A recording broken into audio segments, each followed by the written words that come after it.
against the boys in pretty fast time. For a mile and perhaps something a little bit beyond behind him as well. Brendan Abdallah with his feet out of the... Open racing. Apache Chase was away only fairly. Be Water, my friend, came out the best. Rolling with the flows going forward. Kicking up as Holyfield. Apache Chase rolling up there as well. He's up to third now. Tumbler Ridge the next one over on the outside of Cucaracha. And Private Eyes last of all. So rolling with the 3.5 to Holyfield. Further back to Cucaracha. Be Water, my friend. Tumbler Ridge second last, and Private Eye is still last of all, about 8 or 9 lengths off Apache Chase. He led the way by a length and a half from Rolling with the Flow. Holyfield's about 3 lengths away third. Next one, Cucaracha, Be Water, my friend, Tumbler Ridge, and Private Eye still at the back, about 6 lengths off the leader. Heads are turned for home. Apache Chase here from second. Rolling with the Flow. Cucaracha's up to third. Private Eye the deepest down the outside, but still 5 lengths off the leader. Further back to Holyfield. Apache Chase is the leader. Here's Private Eye emerging down the outside. Further back to Cucaracha. Apache Chase a length and a half clear. Working home Private Eye. Between them Cucaracha. It's Apache Chase and Private Eye. Private Eye the outside grabs the lead away from Apache Chase, Cucaracha, and it's Private Eye. Private Eye too good, defeats Apache Chase and Cucaracha. They gap the others. Tumbler Ridge ran fourth, followed further back by Holyfield, Be Water, my friend, and the last one Rolling with the Flow. From last to first, Private Eye has continued a relentless gallop up the Eagle Farm straight to go out after Apache Chase, and he got him at about... It's time for another Group 2. This is a victory stakes for the sprinters over 1,200 metres, and Maxi, top weight and favourite, is trekking from the James Cummings stable. Hugh Bowman aboard.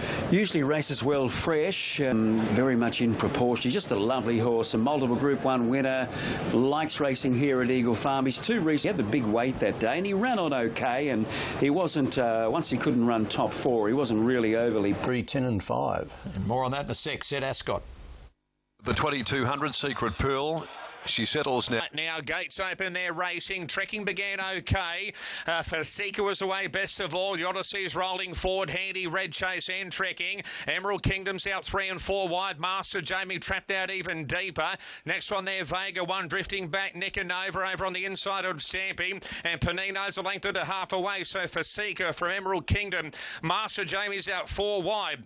The Odyssey is fourth. Next one there is Vega 1 3 wide, trekking further back, and then we've got Red Chase, Stampy, Nicanova, a length and a half to Panino. So Emerald Kingdom led narrowly. Fasika the inside. Master Jamie's been wide. Next one the Odyssey. Vega 1's out 4 wide, trekking the next one about 3 or 4 lengths off the speed. Red Chase, Stampy, Nicanova, and Panino. Heads are turned for home. Fasika here from Emerald Kingdom, trekking coming through. The Odyssey is back nearer the inside. Vega 1 runs home and further back to Master Jamie. Fasika just in front, but trekking on the outside, blooming up. Further back to Vega 1 and the Odyssey. Fasika and trekking from Vega 1. Late Nicanova, likewise Panino down the outside. Trekking, Nicanova flashing through. Late Vega 1. Nicanova's grabbed the lead. Nicanova's won from Vega 1. Panino. Fasika trekking. Stampy.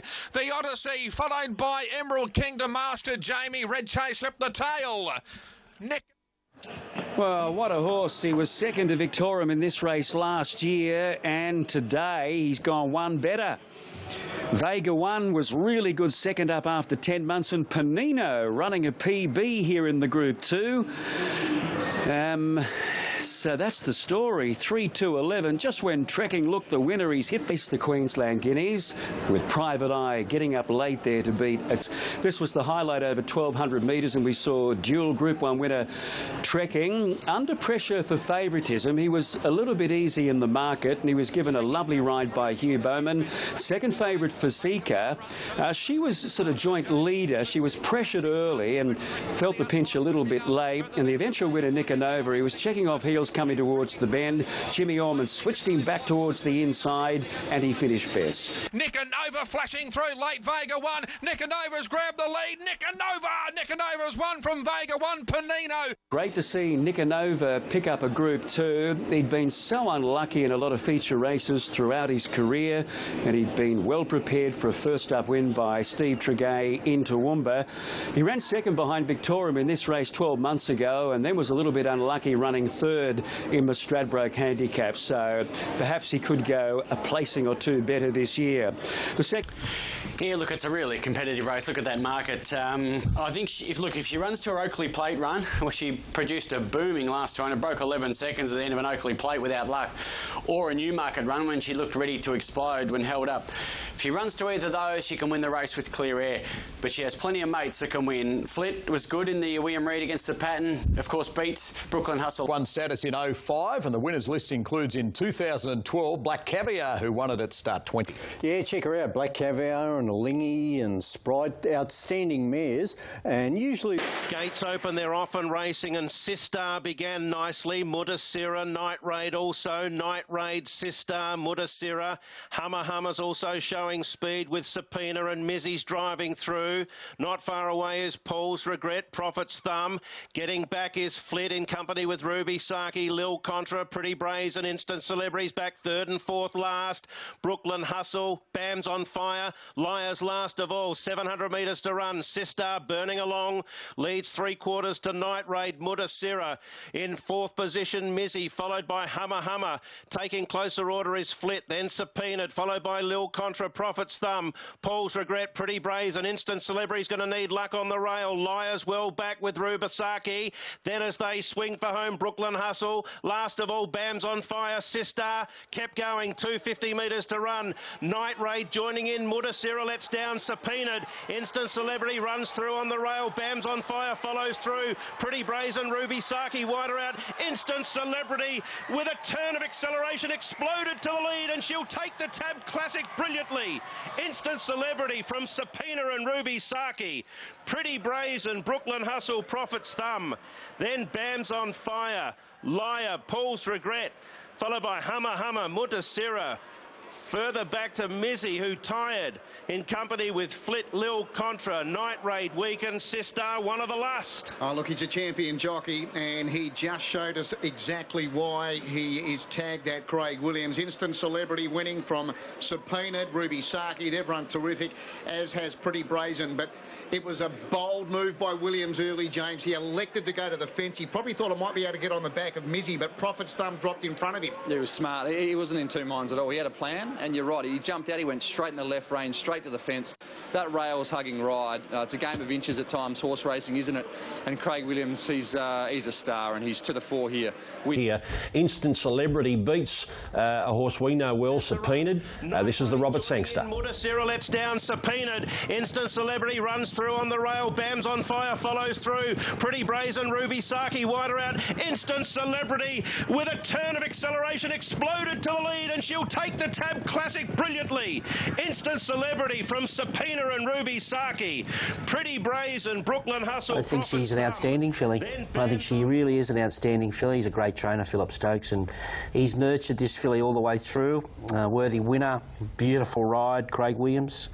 Subpoenaed, a good training performance by Chris, coming back to 1,200 metres with her. I thought she raced, like she'd freshened up beautifully there and hit the line.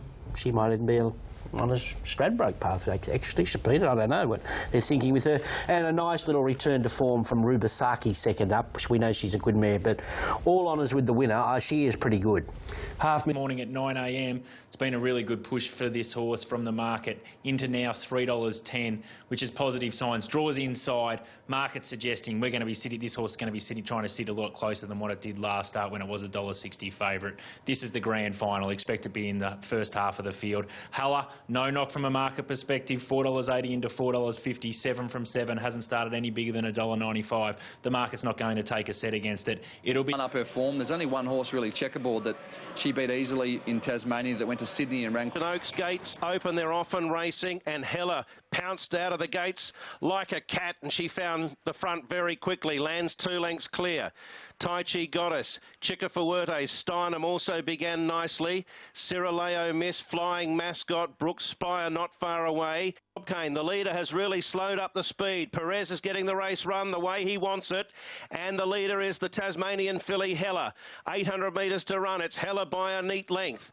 Cirileo Miss, Flying Mascot, Tai Chi Goddess, Chicafuerte, Ecumenical. Steinem is locked up on the fence alongside of Brooke Spire. Ripper Rita wider out. Then came, as they run to the 600 metres, American Angel. Locked up on the fence is Flexible. Personal starting to pick up speed wider out. So too is American Angel as they race up to the corner. Well back is Lanacord with Spectacle and Miss Gobkane. Hella's now placed under pressure, turning in. Cirileo Miss lays down the law. Cirileo Miss goes to Hella. Flying Mascot, Ecumenical. Joining in Ripper Rita, and wider out Meteor Award. Meteor Award, Ripper Rita. They sweep up to hit Cirileo Miss, who's fighting strongly the rail. Ecumenical, Meteor Award, Personal late. Meteor Award's in front. Meteor Award, it's hers to savour the Australasian Oaks. Meteor Award from Personal, maybe Flexible through for third ahead of Ripper Rita, Cirileo Miss, Ecumenical, Brooke Spire, and wider out American Angel.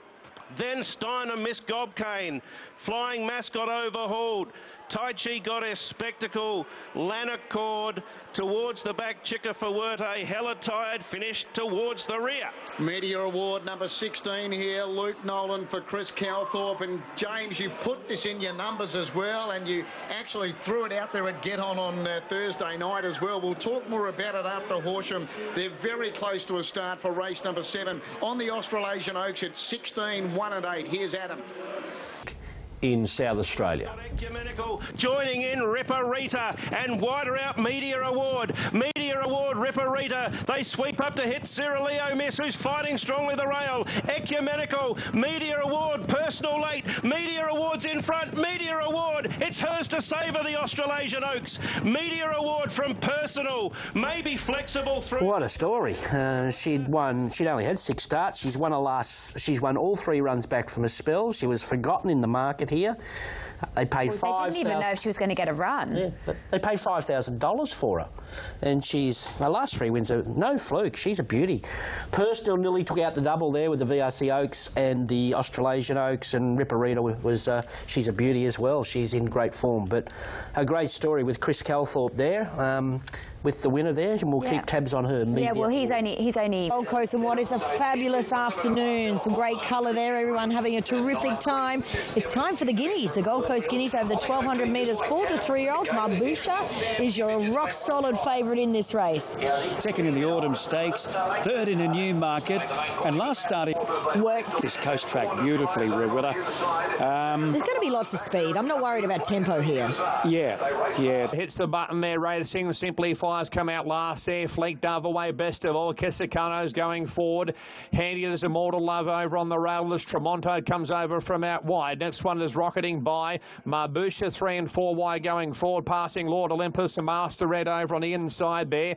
Amish Boy looping forward as well. Simply Fly now third last. Shuffle back as Master Red, and the Actuary the outside by the Actuary, and Master Red is last at the 450. Just in front, Tremonto from Marbusha. Amish Boy, Lord Olympus on the scene as well. Simply Flies the widest runner there. Fleek Dove and Kisicano back near the inside. Marbusha on the outside of Tremonto, the first couple here. Further back to Lord Olympus and Kisicano. Simply Fly the widest there from Amish Boy. Marbusha just in front. Tremonto tries to come back. Kisicano further back on the field, but Marbusha's in front near the line. Punched out Marbusha. Marbusha's won from Tremonto and Kisicano. Lord Olympus okay late, followed further back by Rocketing by Fleek Dove, Amish Boy.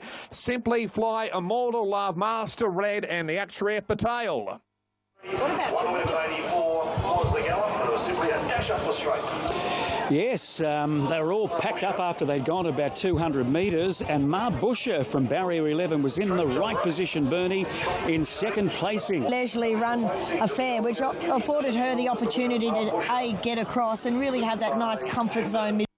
The Gold Coast Guineas, and this was taken out by Mabusha, and I think the tempo of the race told the story here. Jim Byrne was quickly out of the gates on her, and he got her up outside the leader, and she was full of running turning into the straight, but they ran 37.5, very moderate through the first half, and it was little wonder that she was able to power away and score a dominant win. Tremonto was up there, he was on the lead. I thought he held on quite well at a big price, and then Kisakano ran a better race, checking in third place.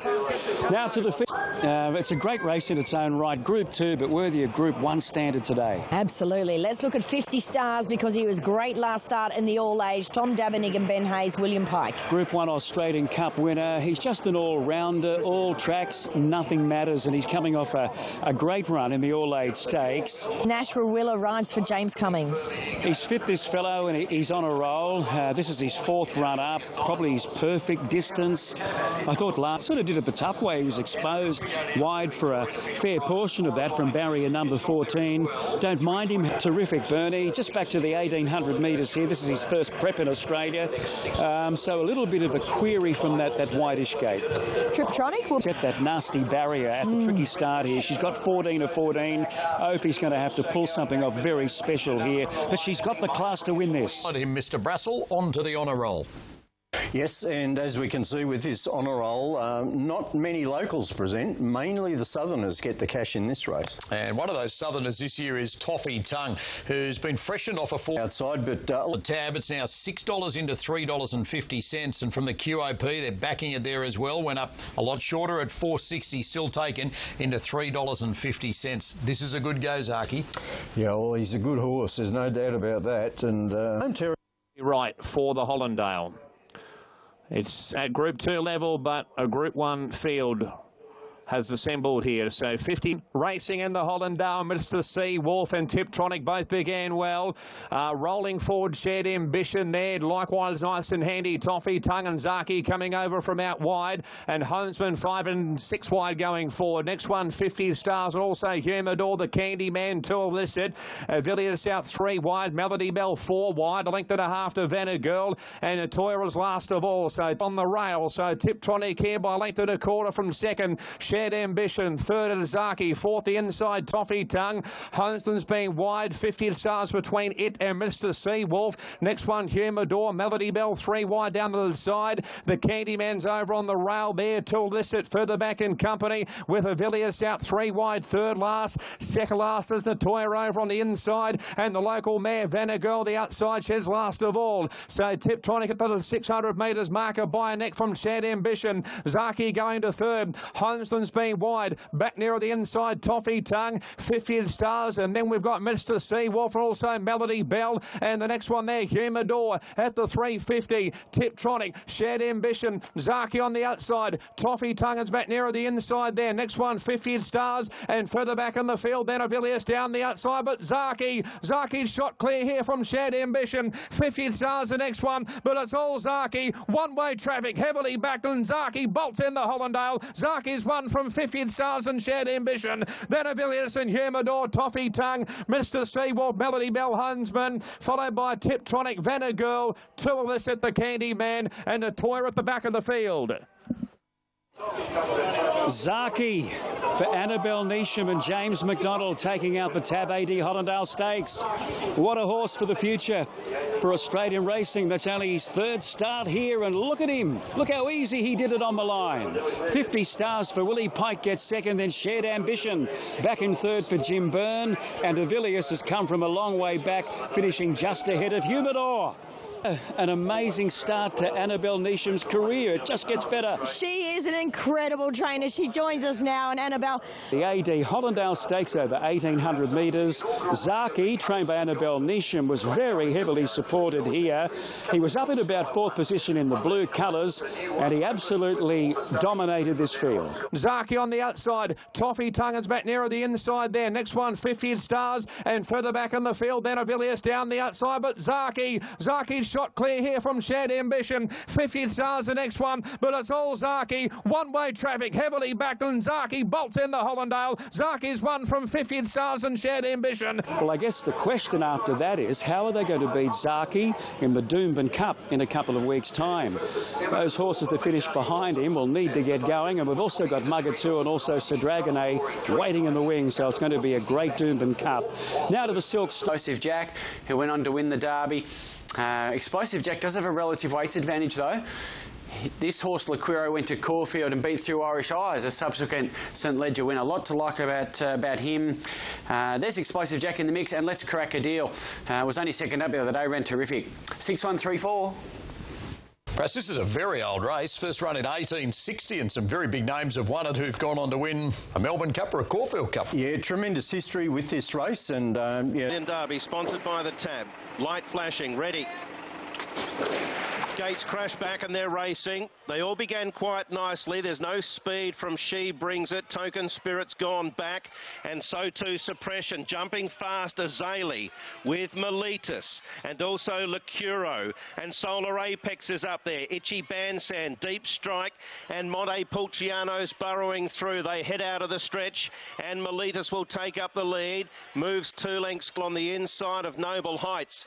Caught out wide is Explosive Jack at the moment. He's looking to slot in as they head by the 1800 metres. He's trail running 5th, followed then by deeper out Explosive Jack. He's wide, not much cover out there. On the outside of Azalea, and then Monte Pulciano. Let's Caracadil, Deep Strike. Royal Mile still smothered away on the rail, 7 from the lead. A Breed is wider out, Noble Heights, then Suppression, She Brings It. Token Spirit and Personal are the last pair. They've gone to the 900 metres, and Solar Apex getting cheap sectionals on the lead. Lacuro starts to up the ante and creeps closer. Itchy Bansan, 800 metres to run 3rd. 2 further back, Azalea's had a good trek. Now Explosive Jack starting to wind up wider out. Monte Pulciano, Miletus, Let's Caracadil, Royal Miles getting shuffled back on the rail. Noble Heights were further back, and so too is Personal as they race up to the 400 metres. The leader is Solar Apex. Lacuro joins in. Itchy Bansan. Here comes Explosive Jack now turning into the straight. Explosive Jack in the Derby. Raced up to Lacuro. They moved away into 3rd. Let's Caracadil. Explosive Jack burnt to the lead. Charge 3 in front. Let's Caracadil giving chase. Explosive Jack clear from Let's Caracadil, who's trying hard. Then Noble Heights, but Explosive Jack, the Tasmanian Derby, the Australian Derby, and now the TAB South Australian Derby. What a moment. Explosive Jack wins it from Let's Caracadil. Noble Heights, and She Brings It a blinder. Followed by Royal Mile, then Deep Strike, Personal. Next in Suppression, followed by a tiring Lacuro. Then Token Spirit, Itchy Bansan, Azalea, Monte Pulciano, A Breed. Last of all is Solar Apex. What a horse and what a staying performance. Explosive Jack creates history at the Tasmanian Derby 2, the ATC Derby, and now the South Australian Derby. Johnny Allen's made this race his own in recent years, and at the training performance from Kieran Maher and David Eustace, incredible. We'll come back for the... Explosive Jack we know very, very well. We saw him in Sydney. He's now a three-time Derby winner. They moved away into 3rd. Let's Caracadil. Explosive Jack going hard. Then Noble Heights, but Explosive Jack, the Tasmanian Derby, the Australian Derby, and now the TAB South Australian Derby. What a moment. Explosive Jack wins it from Let's Caracadil. Noble Heights, and She Brings It a blinder. Followed by Royal... OK, tell me about how good this horse is. He is one... He's not getting the credit he deserves, this horse. He's one serious stayer, and I thought we said that after the Sydney Derby.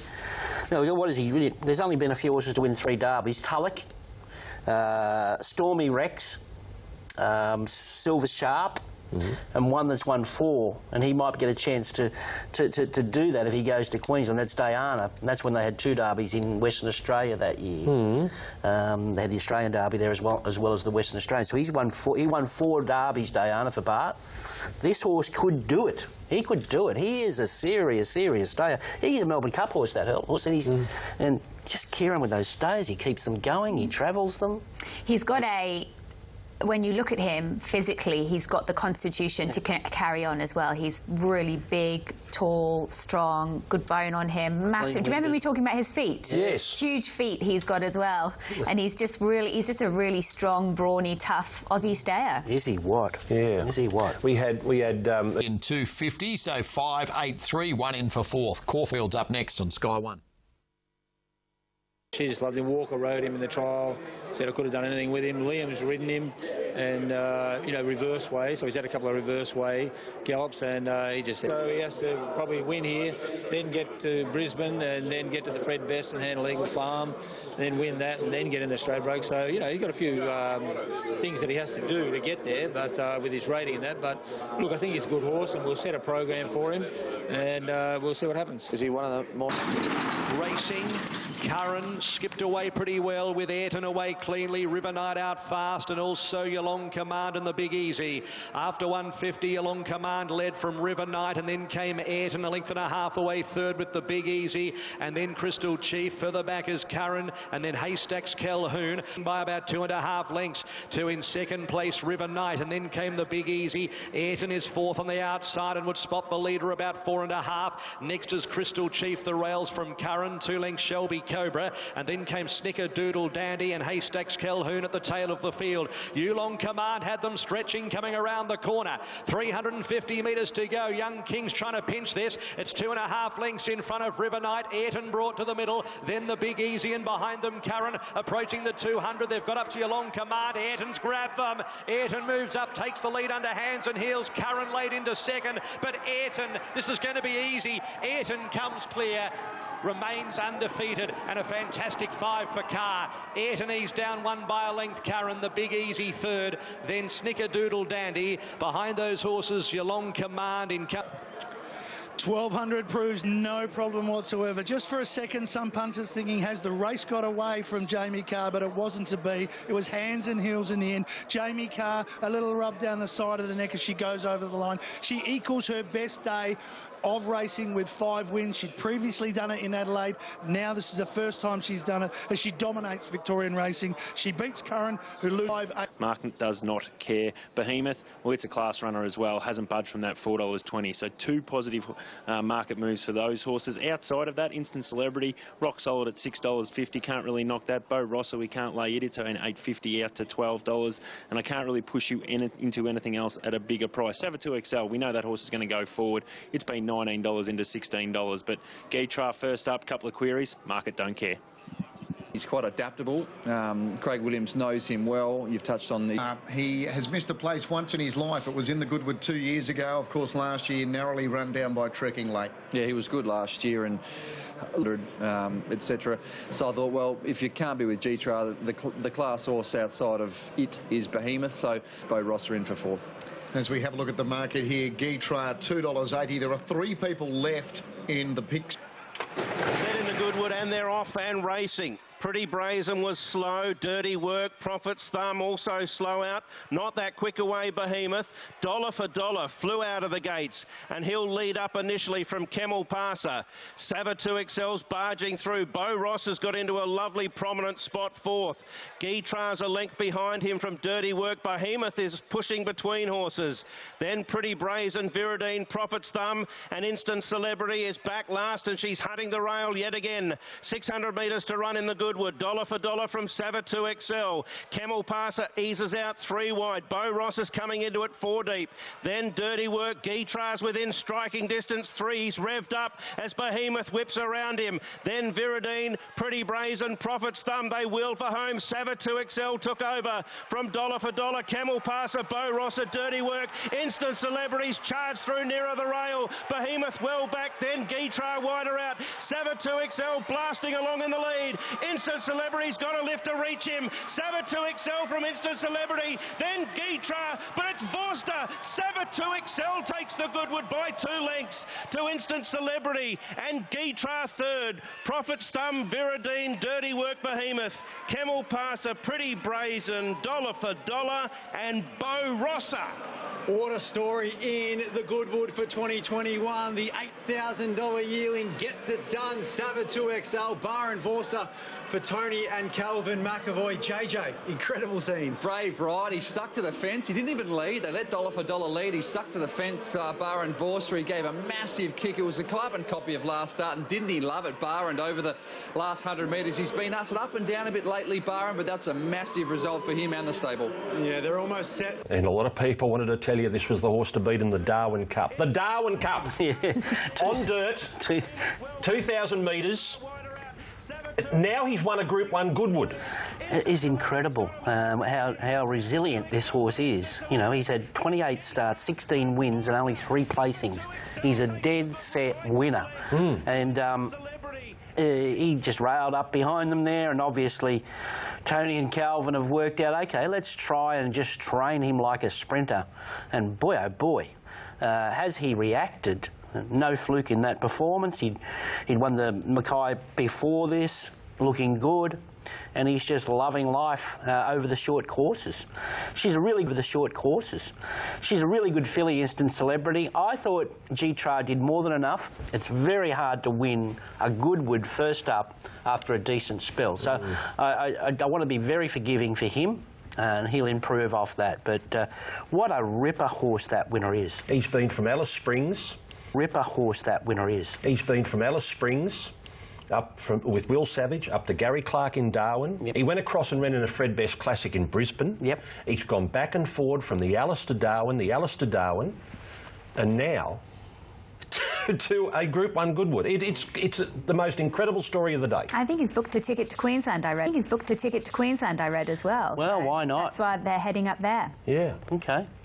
Well, it's time for the Rough Habit here at Doomben. This is race 6 on the card. It's a 3-year-old race over 2,000 metres and probably the most important lead up to the Derby here. Maxie, it's a pretty tested race as far as Southerners are concerned here. Yeah, a lot of them raced against each other in that Packer Plate a couple of weeks ago, which was won by Senor Toba. And able to ride. Tongue tie first time and earmuffs are on. Look, he was in that Senor Toba race and finished at the tail, betting him right now for the Derby. Bold Executive looks to pace in the race. The 9, Garnet Taylor, Ryan Wiggins. Beat 3-year-old. This horse under pressure going on. Well, we saw that day at Randwick. Once he stoked up at top speed there, Senor, he basically poked his tongue out at high supremacy. Field, he's the grey and they're racing now. He was one of the last out, Senor Toba. Beginning well was Kukaracha. Sagacious goes forward immediately, and down the outside, Criminal Defence and Calm Seeker playing prominent roles early. Not far away, Yangtze Rapids and Bucharest in those yellow and black diamonds, followed by High Supremacy settling on the rail, a tad worse than midfield. Then came Bold Executive, well back Bahamut. Quay third last 3 wide. Senor Toba, he's second last on the turn out of the straight.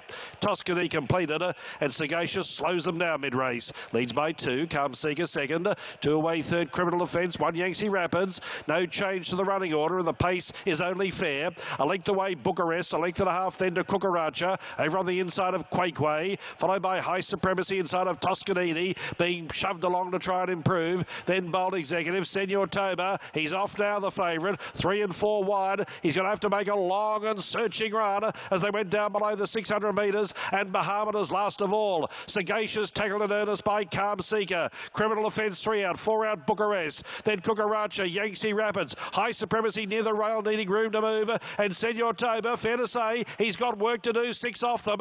Down below the 300 metres. Criminal Defence shot to a clear lead. Criminal Defence took over from High Supremacy, getting a rails run and chasing hard, but they've got to chase down Criminal Defence. Senor Toba running on strongly. Then Kukaracha coming through in the middle. Criminal Defence in front. He's got a break. He'll hold on. Criminal Defence. It's a local win.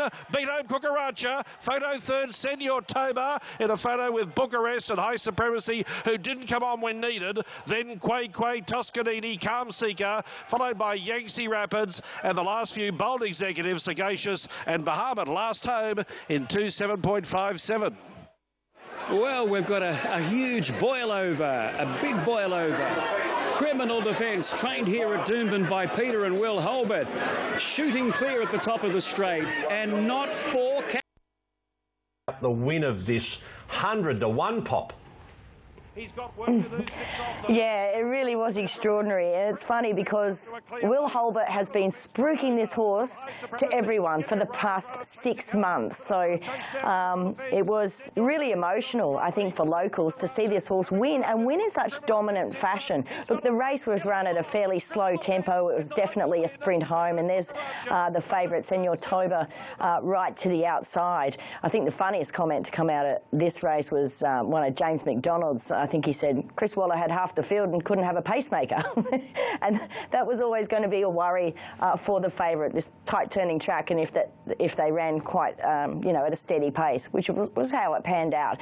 But this guy has been unlucky. I don't know whether you follow. Zell won it. 5 months later, he won the Everest. So it's got a wonderful history, and another horse is going to be etched into the history books after this. They're looking good. There's a couple, there's 2 that I can... So can he change the outs? Oh, sorry, Trekking's the first horse we're going to... I'm so excited to get to Eduardo, Maxie. I know. I'm so excited. We're going to look at Trekking, obviously, first, obviously into long odds on. It has been since this morning. Gosh, Maxie, they don't come much better than that, do they? Joey Pride and Nashville Willer. Yeah, great muscle tone, stepping out nice and loose, and I'm just going on his win in the Galaxy and think this will be a replica, Bernie, with him speeding along without any other horses. This preparation was Eduardo, and this is our replay showing just how classy and tough he is, repelling Nature Strip. Yep, well, most people had Nature Strip. Easily the best backed is Eduardo, 190 into 165, just back to $1.70. Wild Ruler, 550 out to 6 firms into $5 to beat it. The rest are at double figure odds, headed up by us in double figure. It breaks well, going to the early lead. Splintex began nicely, as did Wild Ruler. They'll keep Eduardo a little bit honest early. He's using some petrol. Now he crosses and leads. Coming across from out wide, showing good early speed, was Grav as they drive up to the first bend. A few lengths away came Trekking. He lands midfield. Over on the outside of Vega, one about midfield on the fence. Followed then by Wild Planet. Embrace Me getting a long way back with the Harrovian. Kingswell Dream and Panino as last of all. 700 left to run. Eduardo steadied in front. Leads 3/4 to Graff up nice and handy. Splintex third the box seat. First 600, 34.87. Fourth the outside, Wild Ruler. He's in an ideal trailing position. Then came Vega, one over on the inside of Trekking. Sixth at the turn. Then Wild Planet, the Harrovian, Embrace Me, Kingswell Dream and Panino. Eduardo flattens for home in front. 300 left to run. He hasn't released the brakes as yet. Splintex tries to come after him gamely. Graff gone. Trekking runs on. Then Vega won and Wild Ruler. Eduardo's in front. It's going to be no good thing here. Trekking's running on gamely. Eduardo's still the leader. He's flat out. Trekking can't reach him as yet. Eduardo hanging on. Hanging on. Eduardo won. Wild Planet jumped out of the ground. Got second. Photo third. Trekking or Vega won. The Harrovian not far away. Splintex couldn't come on. Then Kingswell Dream.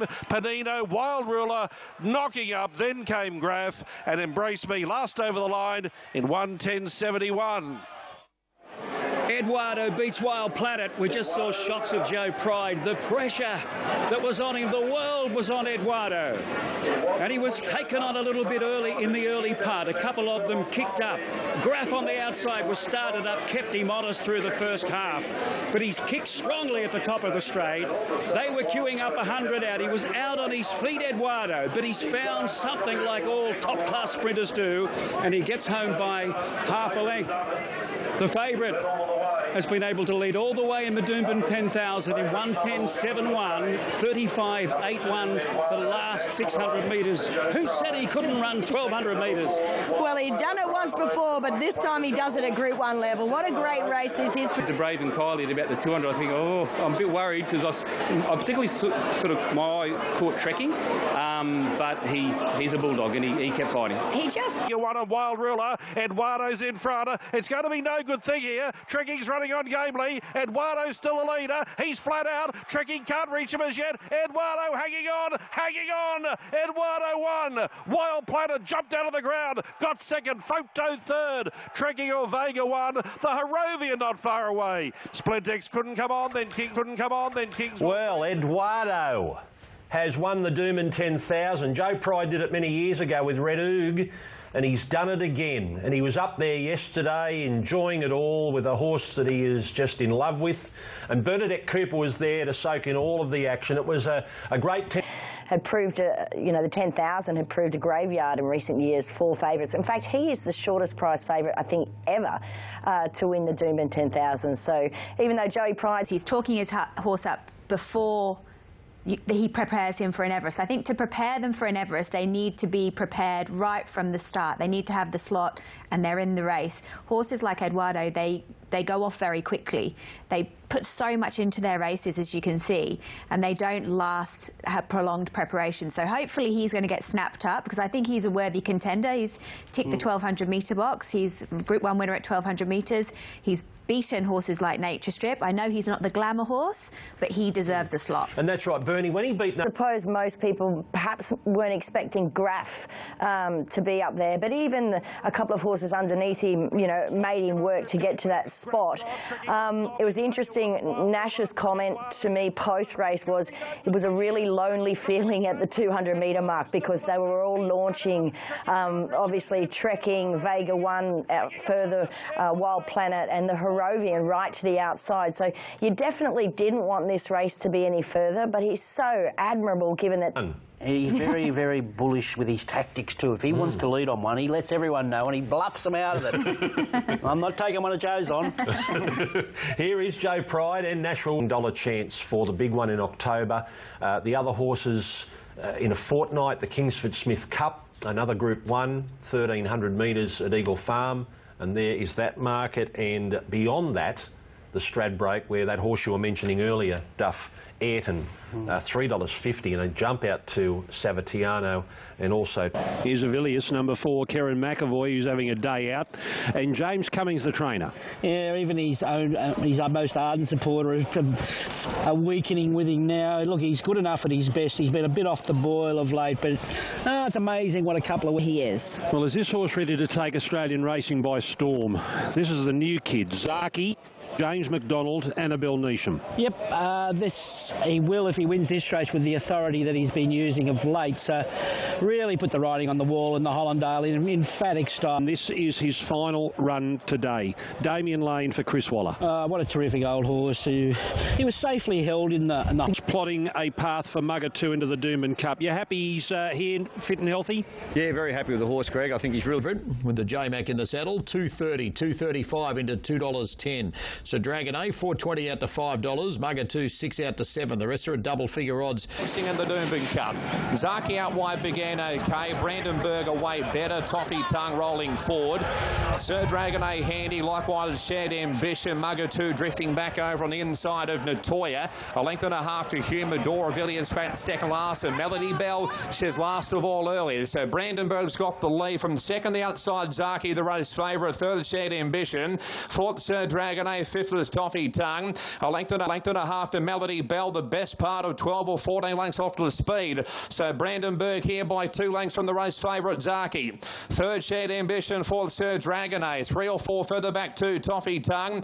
Next one there back nearer the rail is Mugger 2. And further back to Natoya. Humidor third last, second last the outside Zavilius. And Melody Bell still last of all as they swing down to the side here. And Brandenburg by a length and a half from Zaki second. They sneak away by 3 or 4 lengths now from Shared Ambition. Sir Dragon A's fourth on the outside, but 6 lengths off the leader. Further back to Toffee Tongue, Mugger 2, and then Natoya, Avilius, and further back to Humidor, and Melody Bell swings the last at the 400 metres marker. Zaki's taken over here from Brandenburg. They're well clear from Toffee Tongue going to third. Back near the inside, Shared Ambition, and then Sir Dragon A followed by Natoya, but look at this go. Zaki inside the 200 metre marker. A one-act affair in the Doomben Cup. It's a mile in front. They queue up the miners. Toffee Tongue, Brandenburg, Natoya, further back of Villiers, but Orchid Zaki won't get any more impressive than that. Here's the star. Zaki is romped in the Doomben Cup from Toffee Tongue. Photo third, Brandenburg, Natoya, followed by Melody Bell, Humidor.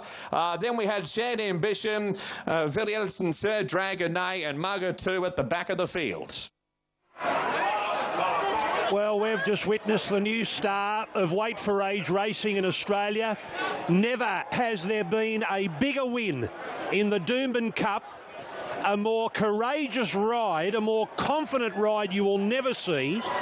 That was Group 1 Weight for Age, and James McDonald rode that not like he was the best horse in the race, like he had 10 lengths on them. I guess that's the feeling this horse... But that's a Cox Plate-like performance. He has just raced away, arrogant McDonald. I thought he was over-racing a little bit. Obviously loves to ride those really, really hot, even speeds. And here we are talking about how competitive this field is, and he tears them apart. No wonder he was into $2.10 there. He should have been $1.10 the way he finished them off. Annabelle Neesham, you've got the best horse in the country at the moment. Oh, that was amazing. That was... There yesterday, I'm convinced it was something special. I'm trying to think, well, maybe they just had an off day, but they can't all have an off day.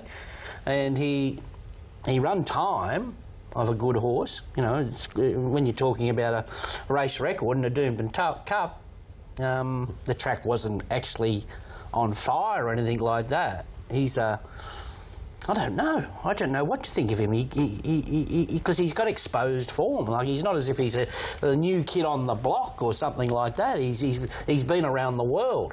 But to do what he did yesterday, if he can keep reproducing performances like that, he is a standout weight for age champion of Australia. Lizzie, I think she's cooking with gas. She's got many, many options, and he's on an upward curve, whereas I think a lot of these other weight for age contenders at the moment, that especially the ones yesterday, probably not at the peak of their condition. So the spring will be the most exciting, but he's certainly going to he's made a big name for himself over this winter period. Bernie. 100 metres marker. Zakid's taken over here from Brandenburg. They're well clear from Toffee Tongue going to third. Back near the inside, Shared Ambition. And then Sir Dragon A followed by Natoya. But look at this go. Zaki inside the 200 metre marker. A one active fair in the Doomben Cup. It's a mile in front. They queue up the miners. Toffee Tongue, Brandenburg, Natoya further back of Villiers. But look at the Zaki. Won't get any more impressive than that. Here's the star. Zaki has romped in the Doomben Cup from Toffee Tongue. Photo third, Brandenburg. Amazing. He just kept going. He kept going. He put it to Brandenburg well before the turn when they were all under a lot of pressure, and the further they went, the further he went. Well, at one stage there when you thought, oh, they've gone out very hard here, or hard enough, and I thought, well, the pack's got to start to move in on them now, and they couldn't.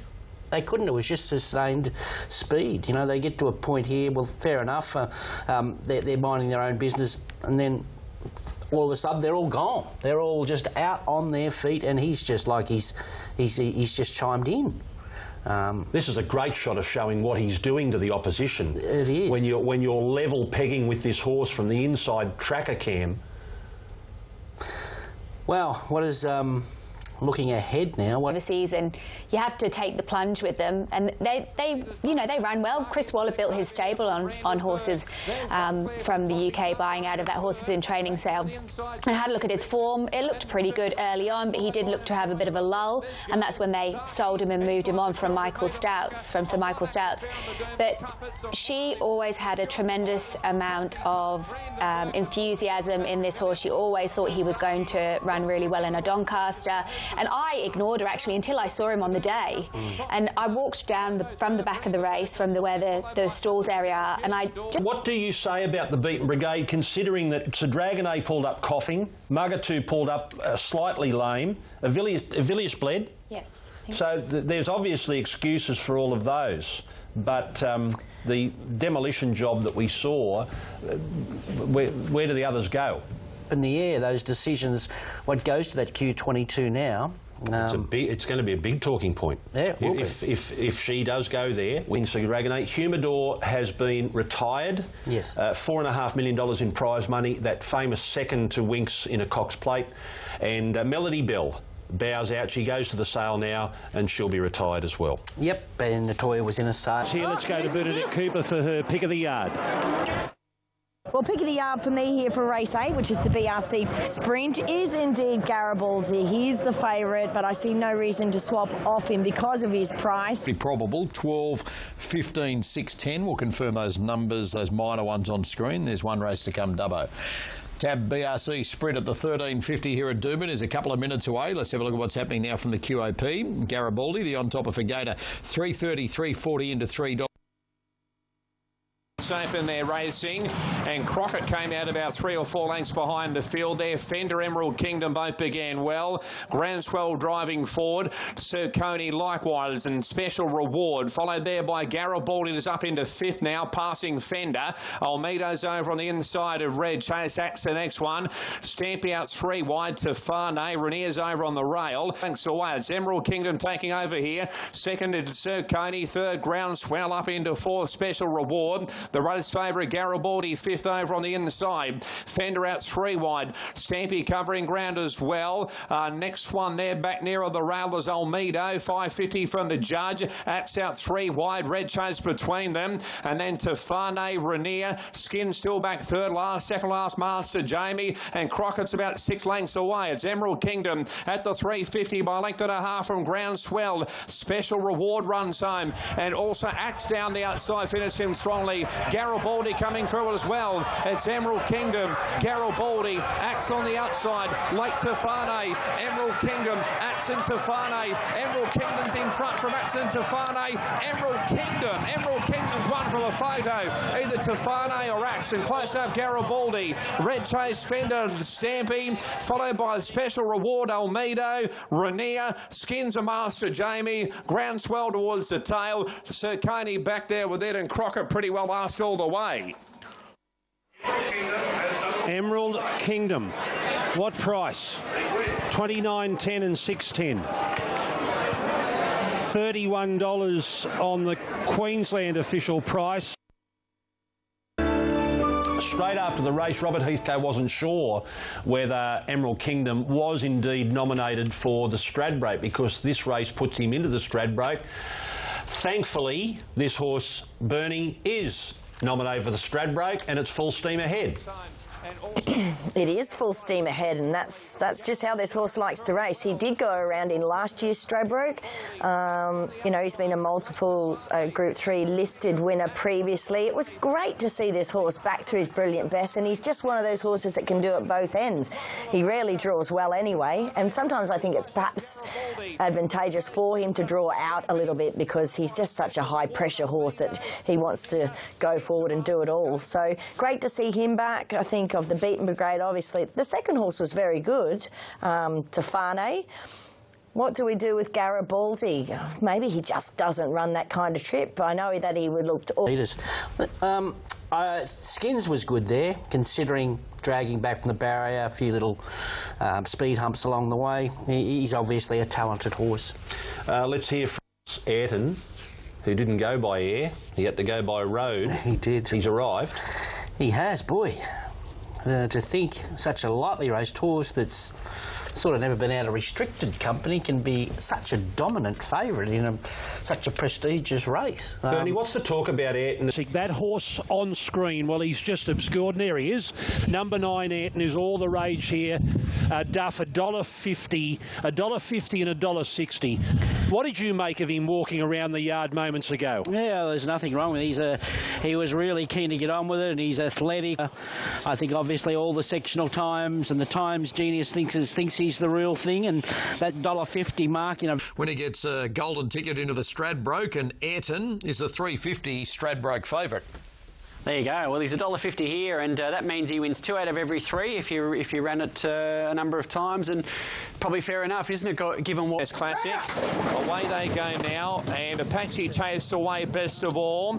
Ayrton began reasonably well, and going forward over on the outside there is Hollyfield up in search of the lead. Ayrton's now 3rd, and 4th the rail is Count de Rupee. 5th outside, not an option. A length and a half to min, so it's Apache chase here from 2nd is Hollyfield. And Ayrton's 3rd, then nicely clear from 4th over on the outside, not an option. Count de Rupee 5th, a length and a half further back in the field, then 2 just in behind those Midland, who's over on the outside there of Paladass, and further back to Simply Fly, Glitter Strip, the rail of the final 3. Exo Boom, Aim, and Amish Boy swings and last at the 5.50. It's Apache chase from Hollyfield. Ayrton's 3rd, about 3 lengths behind them, and further back in the field to Count de Rupee, and next along there is not an option at the the 400. It's Apache Chase here from Trying Hard second as Holyfield. Ayrton's been called upon coming down the outside and further back in the field to counter Rupee. Apache Chase the leader. Ayrton's a length and a half away closing. Late Paladas on the outside.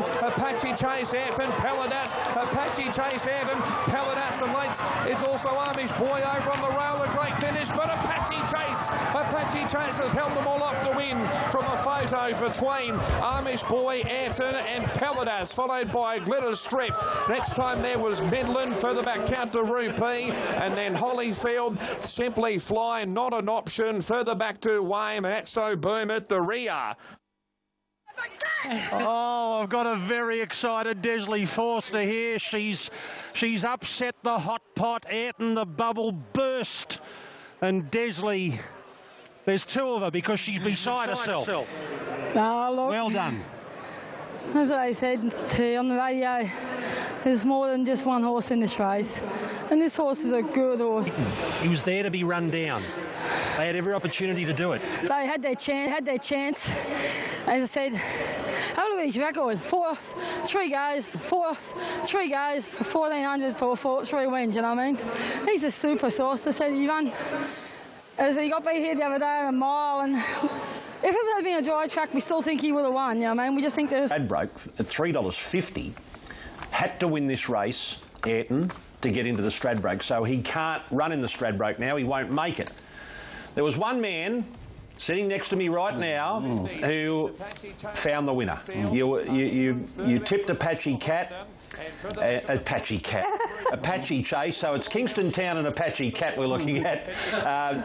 Here's Apache Chase, the winner, Bernie, for Desley Forster, who led and ran them ragged. Good horse, and probably one of our best 3-year-olds here in Queensland, and where this horse buries his opposition is always in those middle sectionals of the race. So let's say from the 900. Get away with it. So he's an ideal Stradbroke horse with no weight on his back, and if, you know, can keep him happy. And I think Ayrton went well. He, considering what levels he'd been at so far, I think he's 6 months off, but he's still come out and he'll probably win the Gunsynd. But he's work in progress. I'm convinced he's a good horse. There's no doubt about it. And so is Amish Boy. Yet and the performance that she put on yesterday, post race, after or before they hit the line. She went down, she got up. You need the volume. No, you don't need the volume. and the hand movements. Oh, I could see it going for you. Look out. I took 3 steps back. That's I've never seen... Length trial win at Wyong, this fellow, since the Champagne Stakes. He's a very tough, all preparation. He's a Frankel. He's got work to do to get across, but don't undersell him. Yeah, he looks... He's a very solid favourite, in fact, and he's been very impressive with 2 wet track runs. So just a little quiz, or the Champagne Stakes. Yeah, exactly. But first time I've seen him, and a great parade. Now... We'll go with James, 3 away from the BRC Size Produce. Richest race of the day on a dual Group 1 day. This is a Group 2 and it's worth $1 million. And let's see what they're doing now as far as the market is concerned on the QOP. All in, gates open, racing, Berdini's Girl began well, likewise stablemate Rat City Rose and also Baby Wong. Overpass going forward and Tiger Heart nice and handy as well. Prince of Burma's rolling forward, Miss Tipstar coming over from out wide. Glen Eagles the next one, and then we've got further back to Tiger of Malay, and then Yana Subterranean, followed further back there by Invincible Tears and Ranch Hand, who's back about 4th or 5th last over on the rail there. Next one there is Port Louis, Dark Rebel 3 wide, Coda Hill is over on the rail, and Convergence last of all. So it's Rat City Rose here from Miss Hipstar, 3 wide third now Prince of Boom, Tiger Heart the next one, overpass over on the rail, 1 length further back to Tiger of Malay, Glen Eagles and Baby Wong, Yana's first further back, and then Invincible Tear, Subterranean, Ranch Hand, Burdini's Girl, Port Louis, Dark Rebel, Conversion, Coda Healy, swings and laughs at the 450. Just in front, Rhapsody Rose here from Miss Hipstar. Prince of Boom has been wide. Running home, Tiger of Malay. Overpath sneaking through back nearer the inside, and further back to Giannis, but out wide here, Tiger of Malay has dashed up and taken over. Rhapsody Rose is trying to go with Tiger of Malay. Port Louis is running home late. Tiger of Malay from Port Louis, rocketing home as Converge down the outside. In front though is Tiger of Malay near the line, and Tiger of Malay's won from Converge and Port Louis. It's a photo fourth between up there was as they go across the line, Overpass and Giannis. Next one, Subterranean, followed further back by Coda Healy, Glen Eagles, and then we had Invincible Tears, Ranch Hand, Prince of Boom, and then further back on the field, to Burdini's Girl, Miss Hipstar, Baby Wong, Tiger Heart towards the rear, and Dark Rebel back there with its. Well, what a season Richard and Michael Freedman are having with 2-year-olds. They won the big one, the Golden Slipper with Stay Inside, and now they win the $1 million Sires here in Brisbane with Tiger of Malay. Craig Williams replacing Mark Zara, who's stuck in Melbourne, will hold off the fast-finishing Converge, who's flown home. And Port Louis, who looked the danger, has ended up in third. In a race like this, I think the last one we won that I was involved with might have been Mahogany. You tried to win the Sires at Randwick with this horse. They've reinvented the size produce. They've put $1 million on it. Their grand aim is to get it back to a Group 1. At the moment, that doesn't matter. $1 million feature race, Bernie. They've got something to work with now as a really great race to stand alongside the JJ Atkins, which will come up in a couple of weeks. The Freedmans have had an unbelievable year, particularly with their 2-year-olds. Off the back of the Golden Slipper win, they've got a size produce win as well, and other 2-year-olds are winning everywhere. Indeed, and they'd have to be pretty happy with the Sire Extreme Choice, I'm thinking as well. This guy was actually great in the Champagne at Doomben the week before. He just had no possible luck, where he was Johnny on the spot. He was just handy enough to be able to show a nice turn of foot.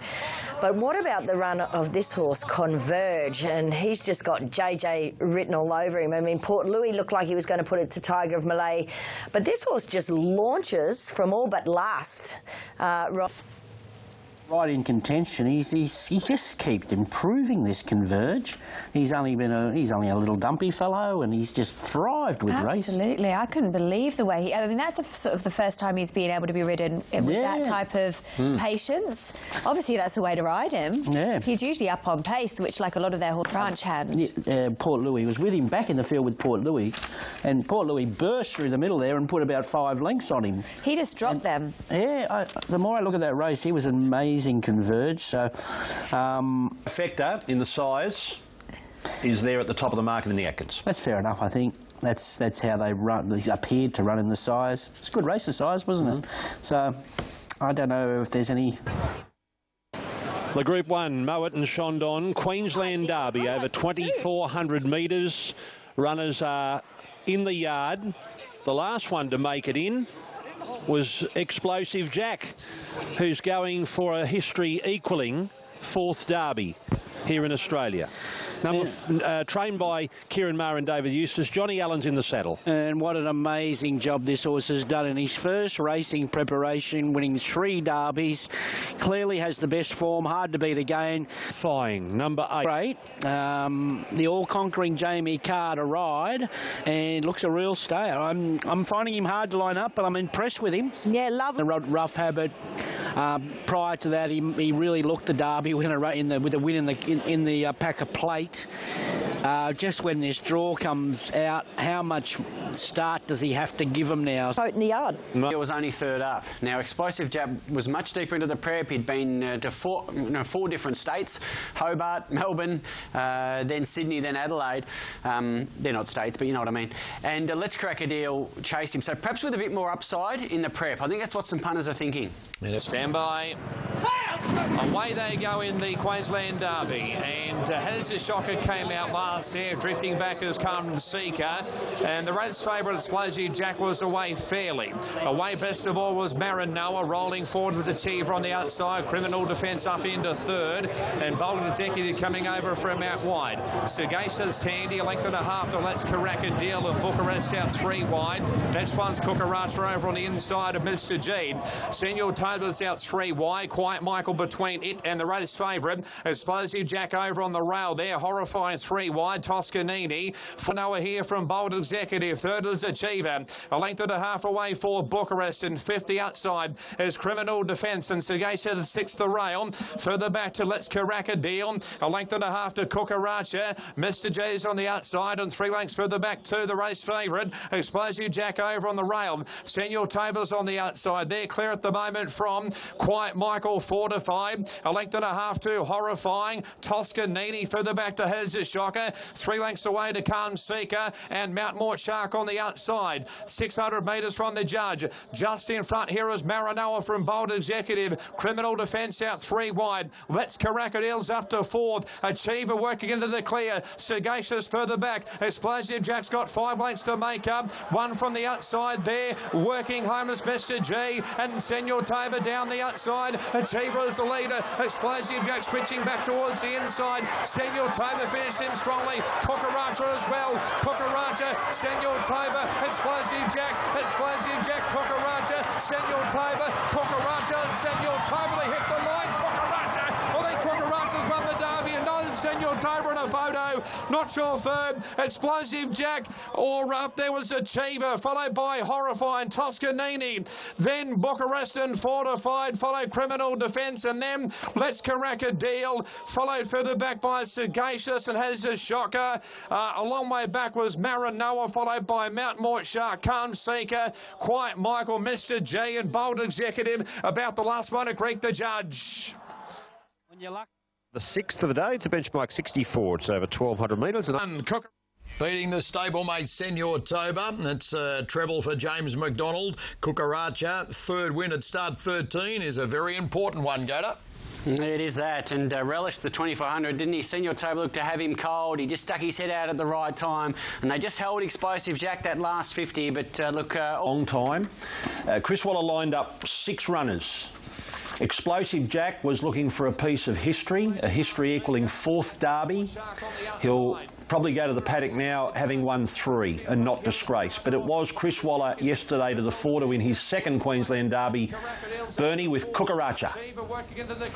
Yeah, that's right. And he had obviously a stack of runners. I think Quiet Michael was his only runner not to finish in the top 8. So Senor Toba obviously was unlucky in a slowly run Rough Habit at Doomben last time out. But when he came up with, you know, the outside gate, we all got a bit scared. And it was probably only half a length separating these horses at the top of the straight. But Cucaracha was able to secure a run through the field, whereas this horse, Senor Toba, had to go around the outside. Explosive Jack looked the winner at one stage as he shot back to the inside. And I believe Benny Allen thought his stablemate was a bit short in his action. Let's Karaka Deal. But you've got to love Cucaracha's win. Neville Morgan, he has to be one of the luckiest owners we've got here in Queensland. He and Jenny deserve it.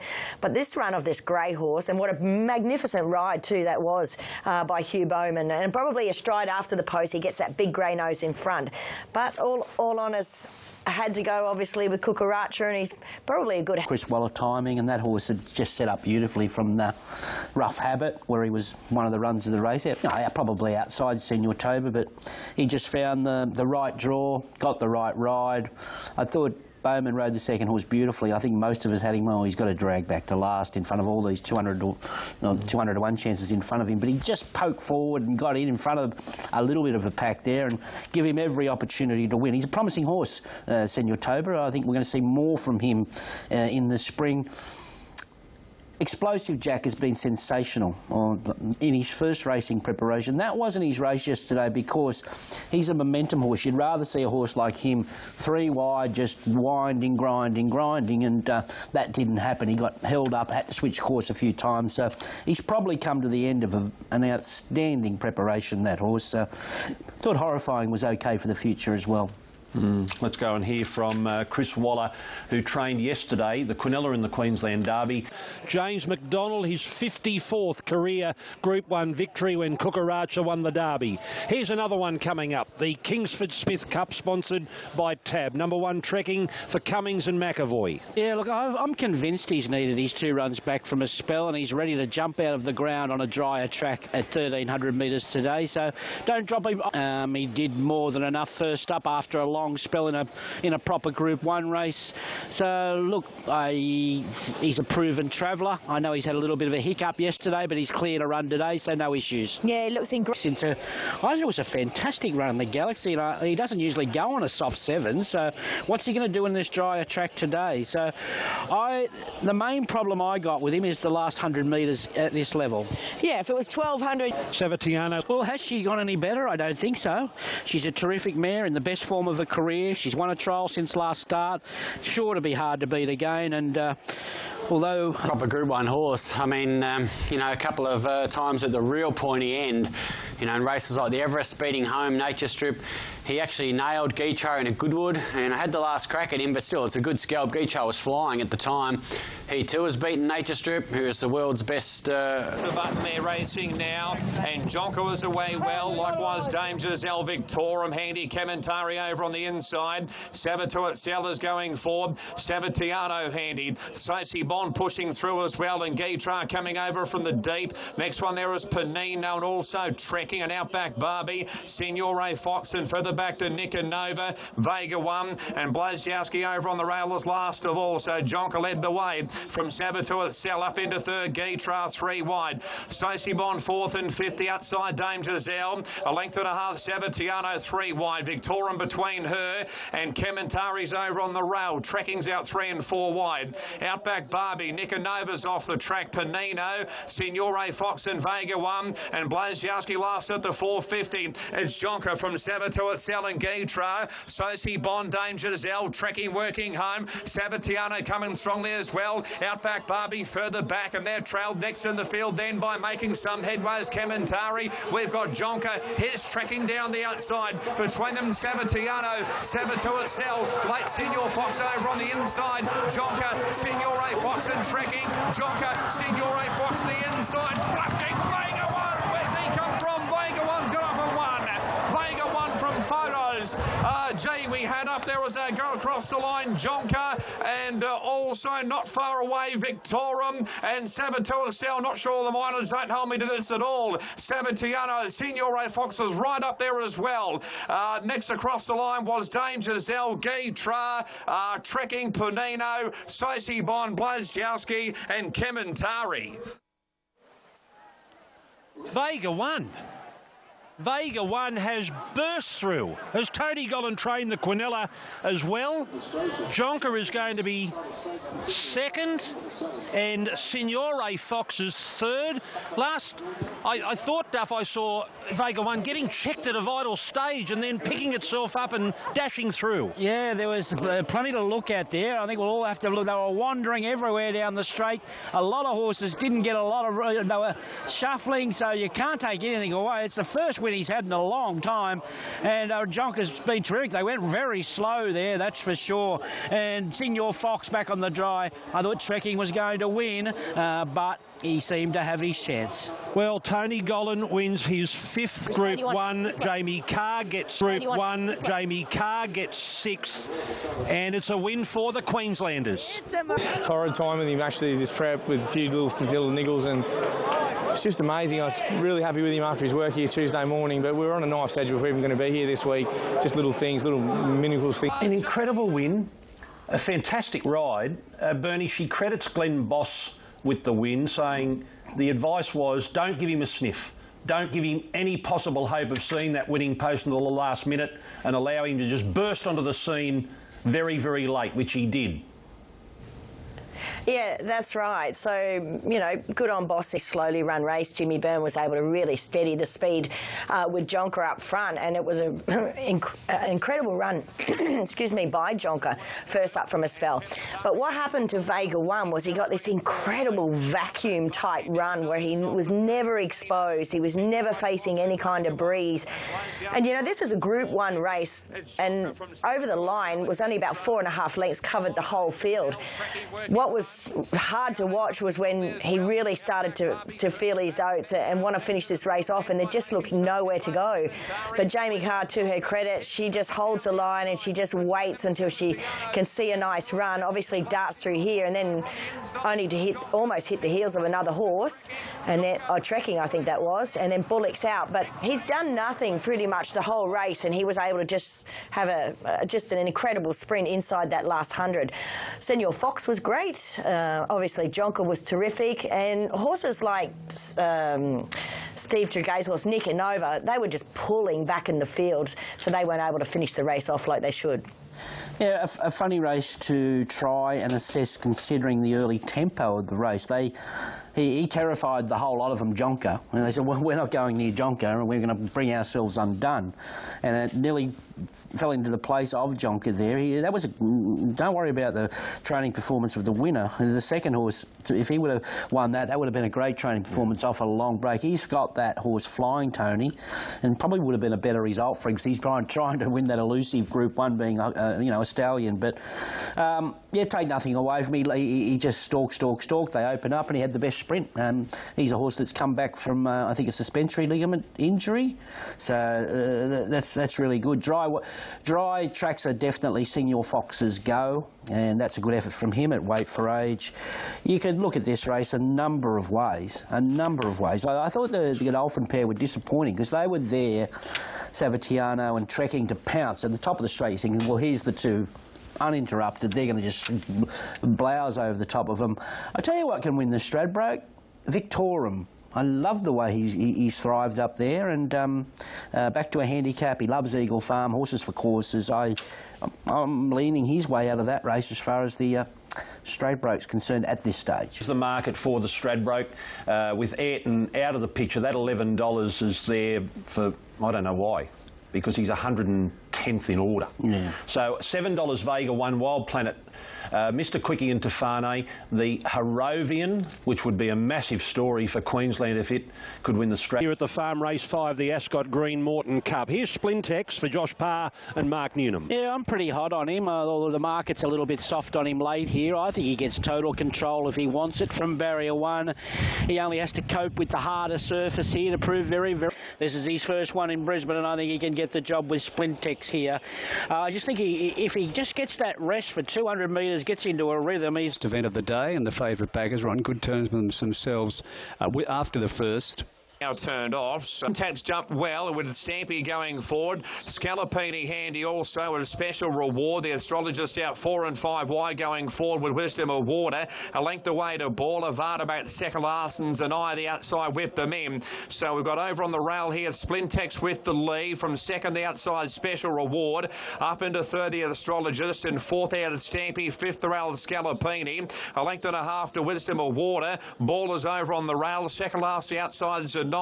And Varda last the rail 6 lengths off to the speed. As Splintex by a neck to the special reward. The astrologist has been wide. Stampy between it and Scalapini. Wisdom of Water further back to Varda, Baller and Zanaya. At the 425, just in front Splintex here. From second the astrologist. That special reward is gone. Here's Wisdom of Water down the outside running home.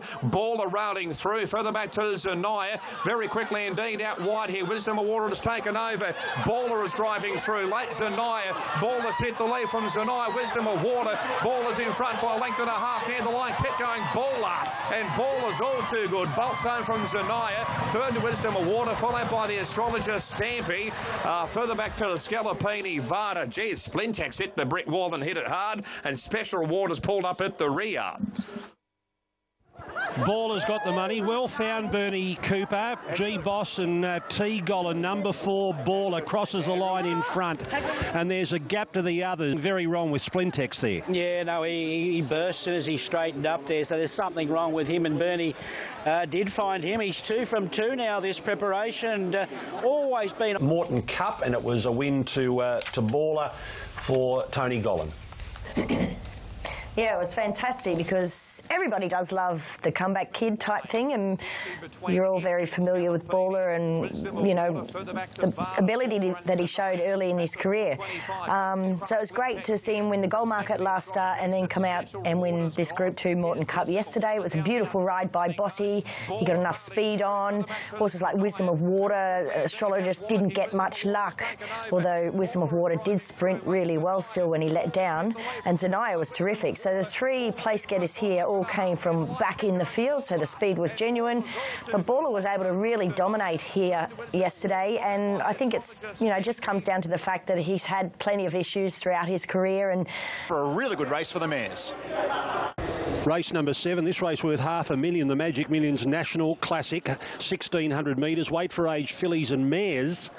And there is Natoya, closing out her career very soon. We don't know last time, but geez, look at her record at a mile. She's 5 of the 7 wins have been at a mile, and if she pulls out her best... Put her in the race because she's very, like, she's been to the races a lot, as we all know, and she's just relaxed atmosphere and she don't care.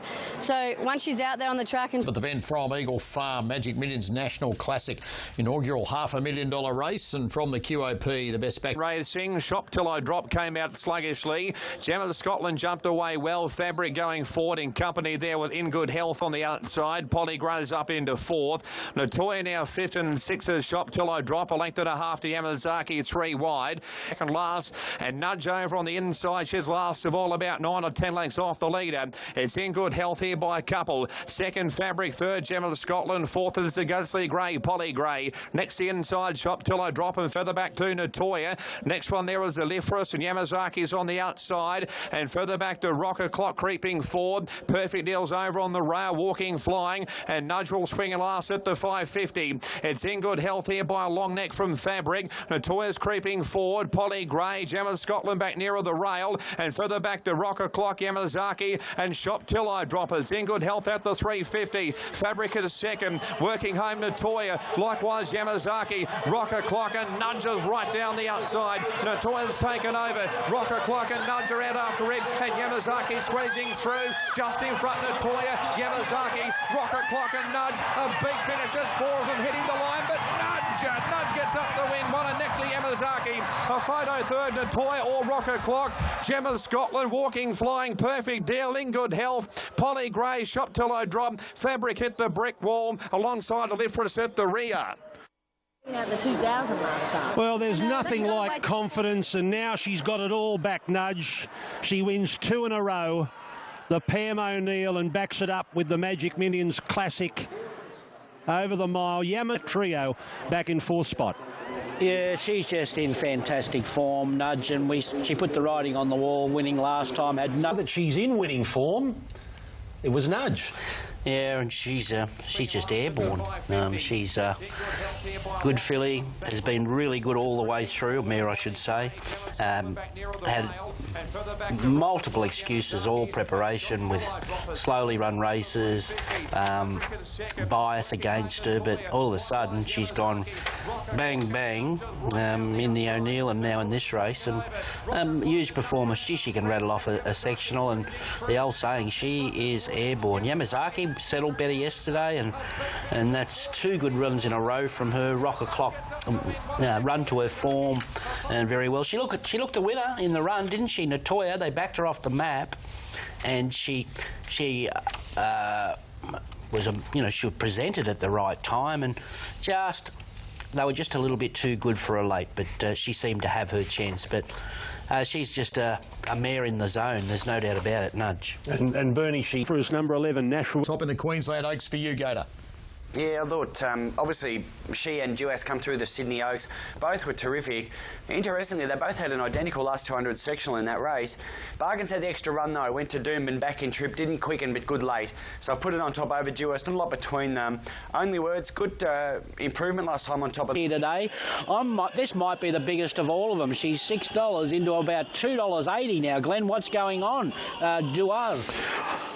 Yeah, well, hasn't this been a go, Ronnie? $5 this morning, first thing. Now a $2.80 chance. Duas, I think it's Welsh for a... hasn't started since the ATC Oaks. That's 7 weeks ago, but it hasn't stopped. The punters wanted to be on it today and is clear. There you go. Duas away okay. Easy Far came out on its nose there.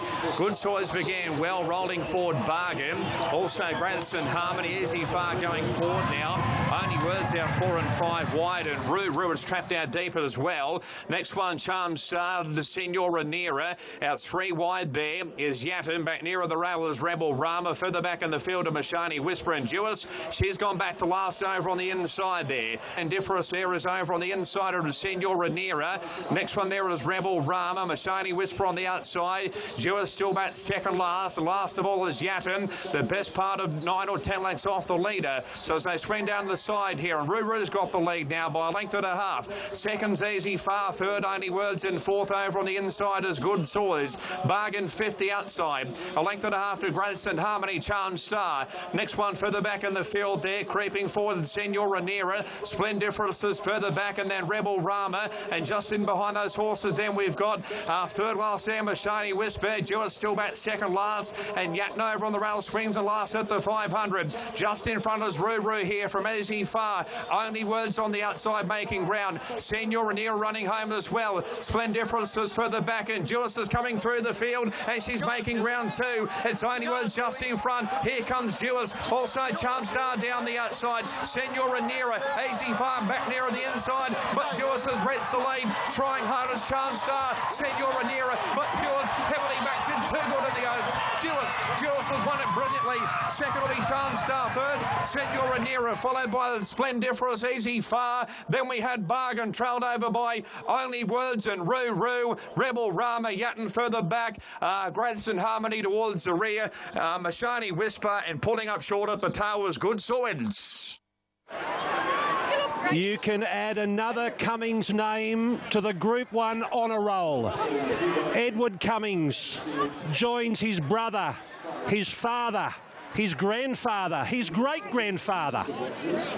Duas has delivered, and in doing so, chalks up Group 1 win number 99 for the career of Hugh Bowman. Duffy Moore. Performance, and a really good filly, I must say. Could well be a Caulfield Cup type of filly.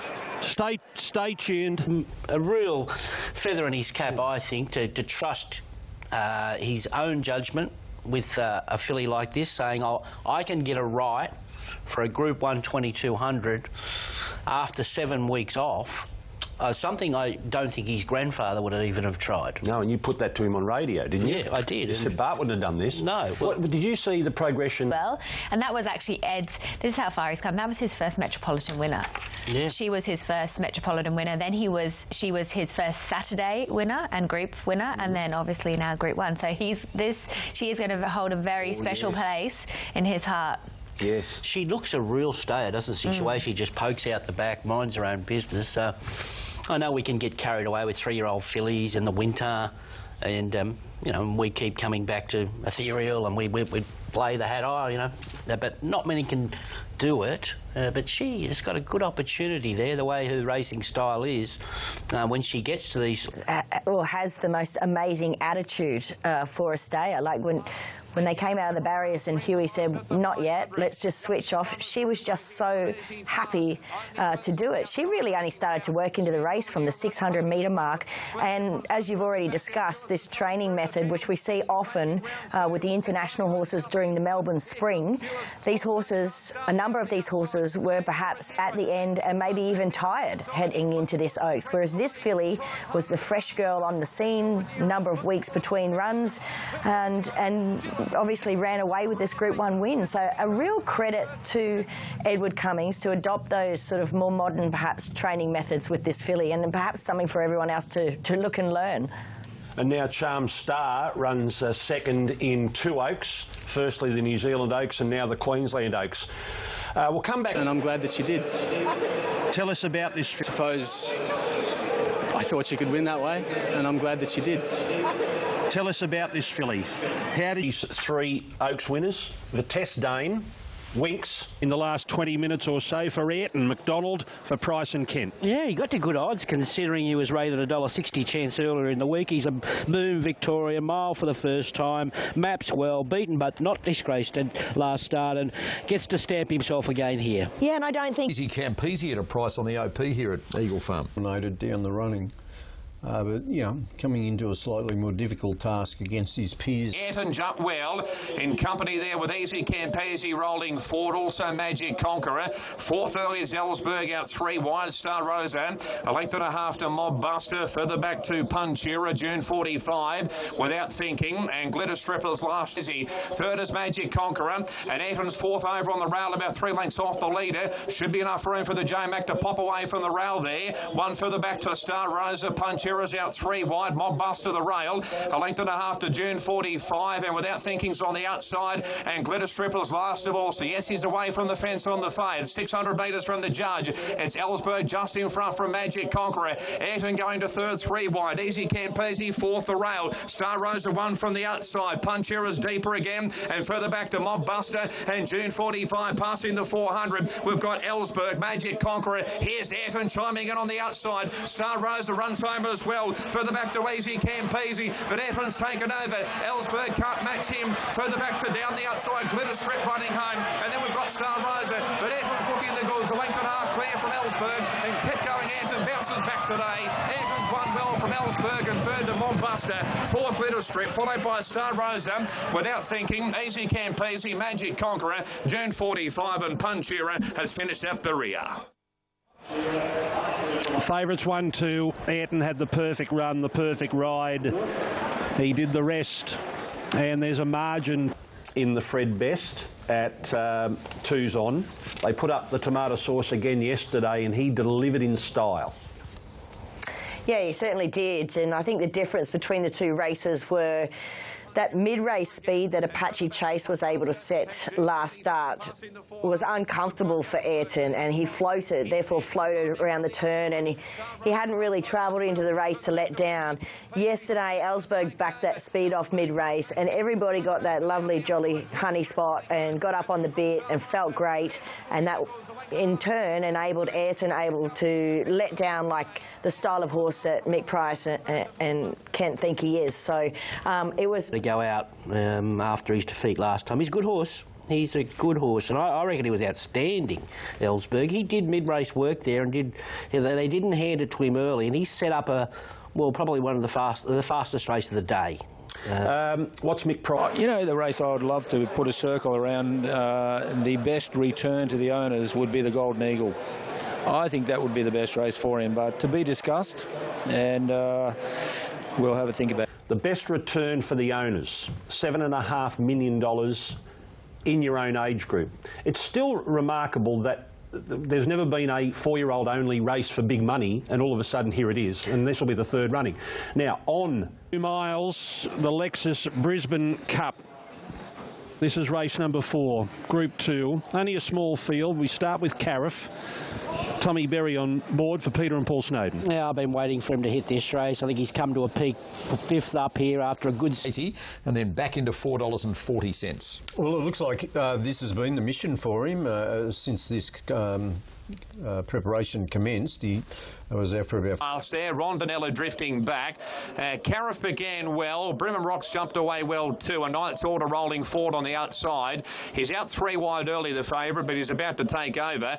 Back to 4th, Lord Belvedere. He's not 3 wide today. Further back over on the rail. They head out towards the 950-metre marker, and Knight's Order here looking for an all-the-way victory. Led the way in the Brisbane Cup by just over 2. Cariff in 2nd. 3rd is Lord Belvedere. 4th, the rail is Brimham Rocks, and they're clear at the moment from Rondinella, and Sweet Thomas over on the rail. 700 metres left to go. Can Knight's Order keep going? Cariff is getting closer. 3rd is Lord Belvedere. 4th, the rail, Brimham Rocks. A length and a half to Rondinella, and Sweet Thomas over on the rail is still last of all. 500 200 metres left to go. And Knight's Order the leader. Caraful length and a half away. Further back to Lord Belvedere. Brimham Rocks over on the inside. Creeping forward is Rondinella and Sweet Thomas. So Knight's Order up to 300. Caraful length and a half away. Up to third, Rondinella running home down the outside. Further back to Sweet Thomas. But Knight's Order duck back towards the inside. Led by 2.5. Caraf can't get there at the moment. Sweet Thomas is battling away. Rondinella on the outside, but it's all Knight's Order. First out, first time is racing clear in the Brisbane Cup, and Knight's Order has rocked home. Carefully in second, third Sweet Thomas, fourth Rondinella, further back to Brimham Rocks, and poor old Lord Belvedere's had a pretty tough campaign. He's finished at the rear.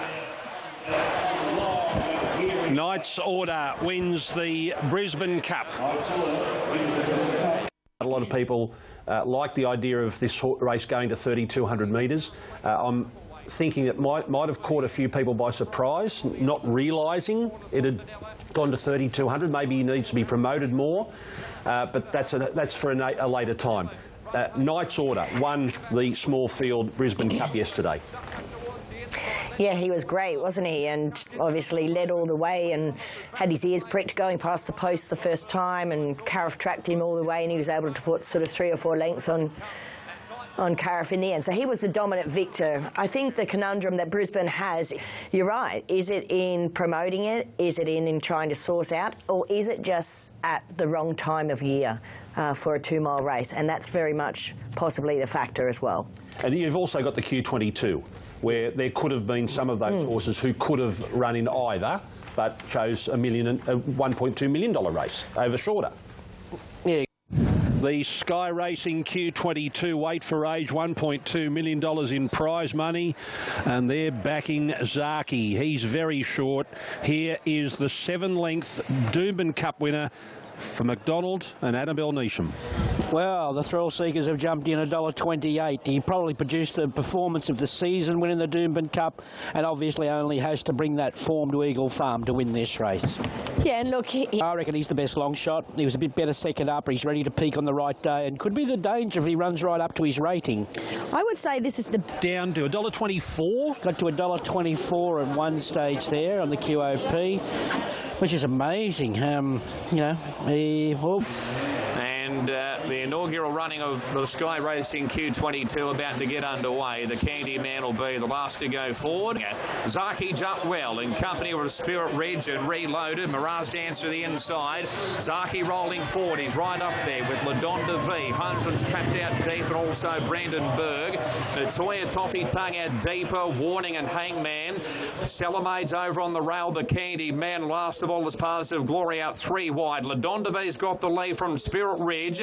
Zaki third, Reloaded fourth, and 1 out 3 wide, pressing on to go forward. Brenner half to Holmesman, and then Hangman to Toya 3 wide. Next one is Warning, Salamaid, and then Positive Glory, the Candy Man, and Toffee Tongue's last, about 9 or 10 lengths off the leader, which is now Reloaded, who's whipped around them. Led the way from Zaki up to the second now, so back to third over on the inside is LaDonda V. Fourth, the outside there is Brandon Berg. Holmesman 3 wide, Spirit Ridge, a length further back to Mirage Later, also further back to the Candy Man, and Toffee Tongue is being retired. Toffee Tongue has been retired. 600 metres from the judge, and just in front, Reloaded from Zaki, who's second. Just in behind those, Holmesman, and then we've got Brandon Berg, Mirage Dancer, LaDonda V, and further back to Natoya at the 400 metres marker. Zaki's quickly alongside Reloaded. Holmesman runs on, further back to Natoya. Next one there was Brandon Berg, but Zaki the leader. Holmesman's a length and a half away. Then Brandon Berg and Positive Glory runs home, but Zaki at the 150 is racing clear. 3 lengths in front from Holmesman. Positive Glory plugs away with Brandon Berg. It's too good again, Zaki. And Zaki down the line wins it well. Zaki by a length and a half. Holmesman second, Photo third, between Brandon Berg and Positive Glory. Clear from Warning, Natoya, Spirit Ridge, and then Mirage Dancer, Reloaded, LaDonda V, Hangman, Salamaid, and the Candy Man has run last with Toffee Tongue retired, pulled up down near the 250 metre marker. Zaki, the new star. He's put 3 together now. The Hollandale Stakes, the Doomben Cup, and another effortless win in the Q22. McDonald was as kind as he possibly could beat us in, and that's what you wanted to see. Yeah, I just saw the slow-mo there of James grinning over the line. That was great. I think I prefer the 2000. It's not as long to watch. Yes. Not as long a straight at Doomben, but it never really looked in doubt. And James, I think, really stakes worth $1.2 million. And here's the new star, Bernie Zaki. You've seen him 3 times now, the Hollandale, the Doomben Cup, and now the Q22, and he's just gone from strength to strength. He's just been marvellous for Queensland. We always like to see a horse big in our carnival hopefully go on and do great things in Melbourne, and we hope that's what he can do when he gets to the spring. But as far as his Queensland form, it's just been incredibly faultless. They smashed him in the Hollandale and he bolted in. They got him again in the Doomben Cup for the most convincing Group 1 win I think I've ever seen here, actually, in Brisbane. And then he turns out at Eagle Farm here, and it was a little bit nerve-wracking, I think, for Annabelle and the connections. What was interesting was that on Tuesday morning, you know, I think that's as far as he wants, and he still blew him away. And he's got his little unique features about him. He's a real character, this horse, and how can you knock him? He's obviously the Cox Plate will be his main mission in the spring, and it's hard to deny his pretty well favouritism. I tell you, he's a ripper horse, that Paths of Glory. He was the first one in the pain barrier out the back there, and he's the last one chasing home there. Home's been peaked on the right day and run a terrific day race, but geez, the find of the Brisbane Carnival for sure. He's going to have a break now. Hard for the Group 1 Treasury Brisbane, JJ Atkins, 1600 for 2-year-olds. Number 1 is Tiger of Malay trying to complete the Sires JJ double. Craig Williams for Richard and Michael. Well, he was back to winning form, wasn't he, in the Sires at his first try at this track. Look, he's up to the mile now. So a little query. Tim Clark for Waterhouse and Bott. Yeah, arguably, I don't think, no, not arguably, it was the run of the race in the Sires after a 5-week break, ridden quieter from a wide draw. Look, he should box seat here. He's a podgy little fellow, but he's... With Kieran Maher having a good old chat. Bowman sits on 99 not out. Group 1 career wins. He's shooting for the ton on Port Louis for Maher and Eustace. Yeah, it's only a matter of time. That time could be today, because he's got plenty of raw talent, although he's still a maiden. He had too much to do last start. No, look, I had trouble splitting them. They were both terrific in the lead-up run, both terrific in the Champagne. He'll give Converge a start, but I think they're the main two. That obviously ties in Tiger of Malay and Overman, perhaps the one out of left field if it's the wrong form. 5, 2, 1 and 9, the Group 1. Great trainers of Queensland, Jim Atkins. Geez, there's some good winners on the list. Yeah, have a look at these horses. Sires are plenty. Slight Chance was terrific. Now, Subterranean jumped well, likewise Ranch Hand, and Volcanic Rockers going forward. Right up there as well as Overman, and also coming over from out wide Blushing Tycoon. Next one there over on the outside, Cape Breton, Converge, and further back to Dark Rebel. Giannis on the outside, Tiger of Malay drifted back, and also Port Louis over on the outside. There are 3 Wise Men, and last of all is Invincible Ted. So Volcanic Rock led the way from over Malay, and further back in the field are 3 Wise Men. Invincible Tears on the outside, and Port Louis is last of all, about 9 or 10 lengths off the leader. So Volcanic Rock here from Overman. 3 wide, third is Blushing Tycoon. Fourth is Overpass, and 50 outside Subterranean. A length further back to Cape Breton. Creeping forward is Converge. Ranch Hand over on the inside. Giannis out deeper. Dark Rebel, Invincible Tears, Tiger of Malay. Also 3 Wise Men and Port Louis at the 400. Just in front, Volcanic Rock here from Overman, Subterranean. Next one there, switching back towards the inside, is Overpass. Here's Converge down the outside, finishing strongly. Shortly afterward, Converge have broken clear here from Giannis, Invincible Tears, Tiger of Malay. Subterranean's over on the inside, but Converge is well clear near the line, and Converge will romp home the Atkins. Converge by 3 seconds a photo. Up there was Giannis, Tiger of Malay, Invincible Tears, Subterranean, Dark Rebel, followed by Blushing Tycoon, 3 Wise Men, Ranch Hand, Volcanic Rock, then Port Louis, followed further back by Cape Breton, Overpass, and Overman is pulled up at the rear. Well, Converge has really put them to the sword. Look at that margin between the place getters. We'll try and sort those out in a moment.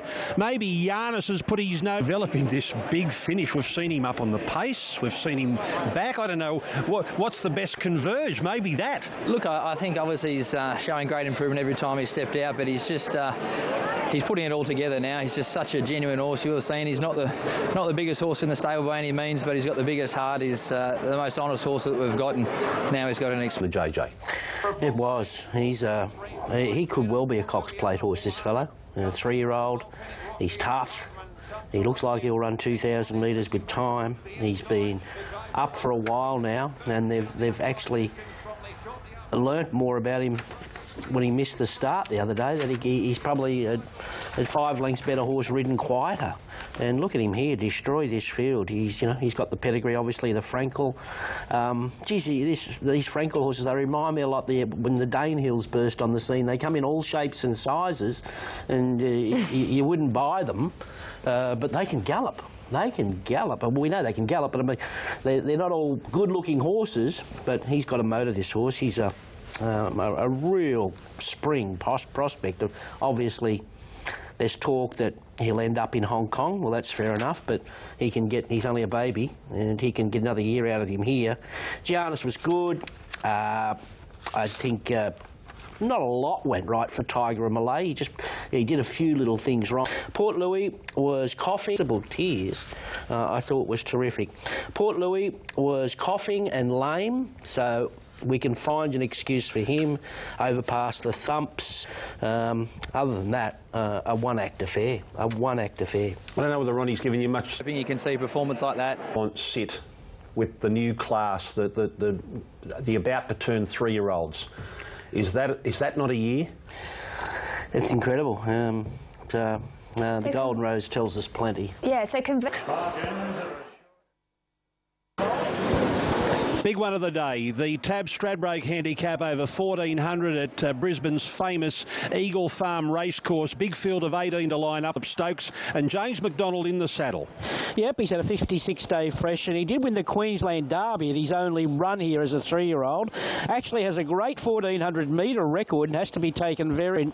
And she is one that is well weighted, dropping 5.5 kilos. Just a really nice, good, even parade. Well, at his peak. Good as Jenny could have him looking. Vega 1, Rachel King, Tony Gollan. Yeah, very hard in the market, isn't he, his favourite? Brilliant turner, late speed, winning with the big weight last time. Drops to 53 and hard to beat. He looks equally... The pride of North Queensland never lets his supporters down. Won't know himself with 53 kilos. Must be considered. Yeah. For Forster. Well, he's just a bold front runner with tremendous will to win. He loves this track, and he has more company up front today, but he's still in I Am Superman, another Sydney fresh horse here, and Tafane is going to be rattling home late.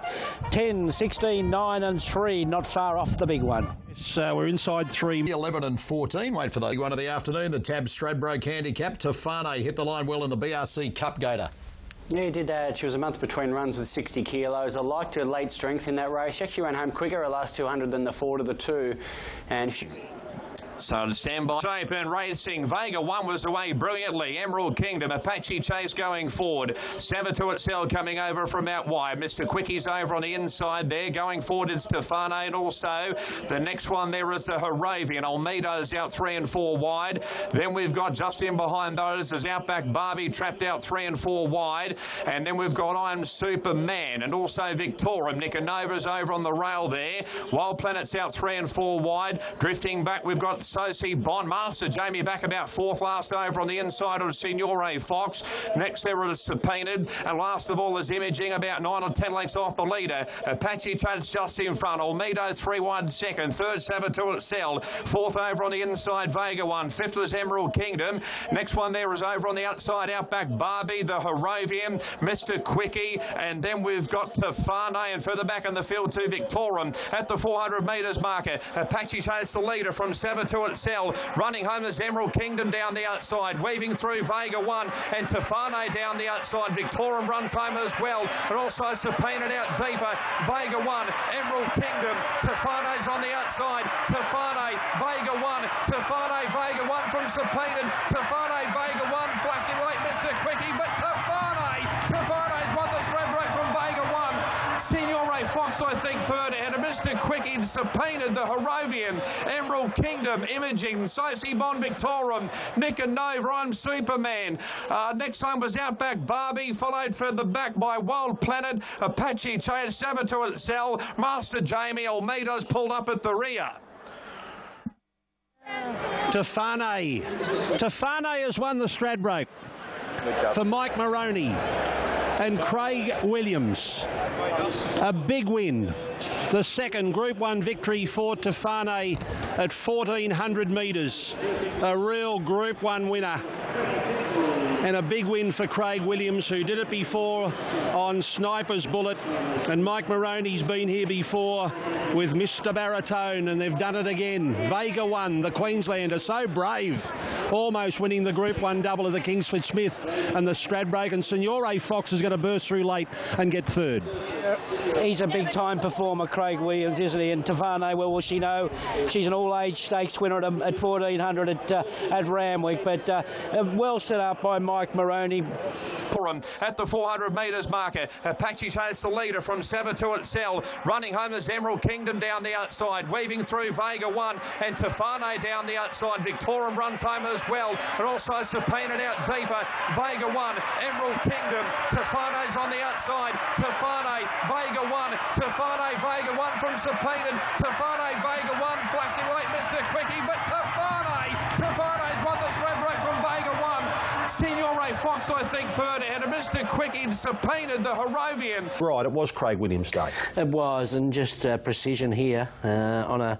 I don't know, she'd been set up beautifully by Mike, and they were, you know, they made a bold move of pulling this mare out of a broodmare sale, and you know, she was tipped to bring $3 million. You know, with her performance, being a Group 1 mare and a lovely pedigree at that. So.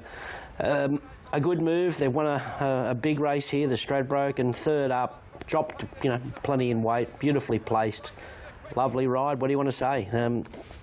Vega 1, he was galloped on in the run, so whether that was any excuse for him, I'm not sure, but he was brave again. Signore Fox has put a couple of really good runs together now without winning. And Yarovian got just held up for little bits and pieces of the straight there. Subpoenaed had to come really wide, and she's run a nice race as well. But all in all, I think a worthy winner. Yep. Byrne? Obviously, he'd been clipped somewhere along the line. I read Tefane will head towards the Tatt's Tiara, and on that run you'd think Subpoenaed would head that way as well. So they'll both be worthy contenders going into the Tatt's Tiara in a couple of weeks. It's going to be a great race. Always so many great...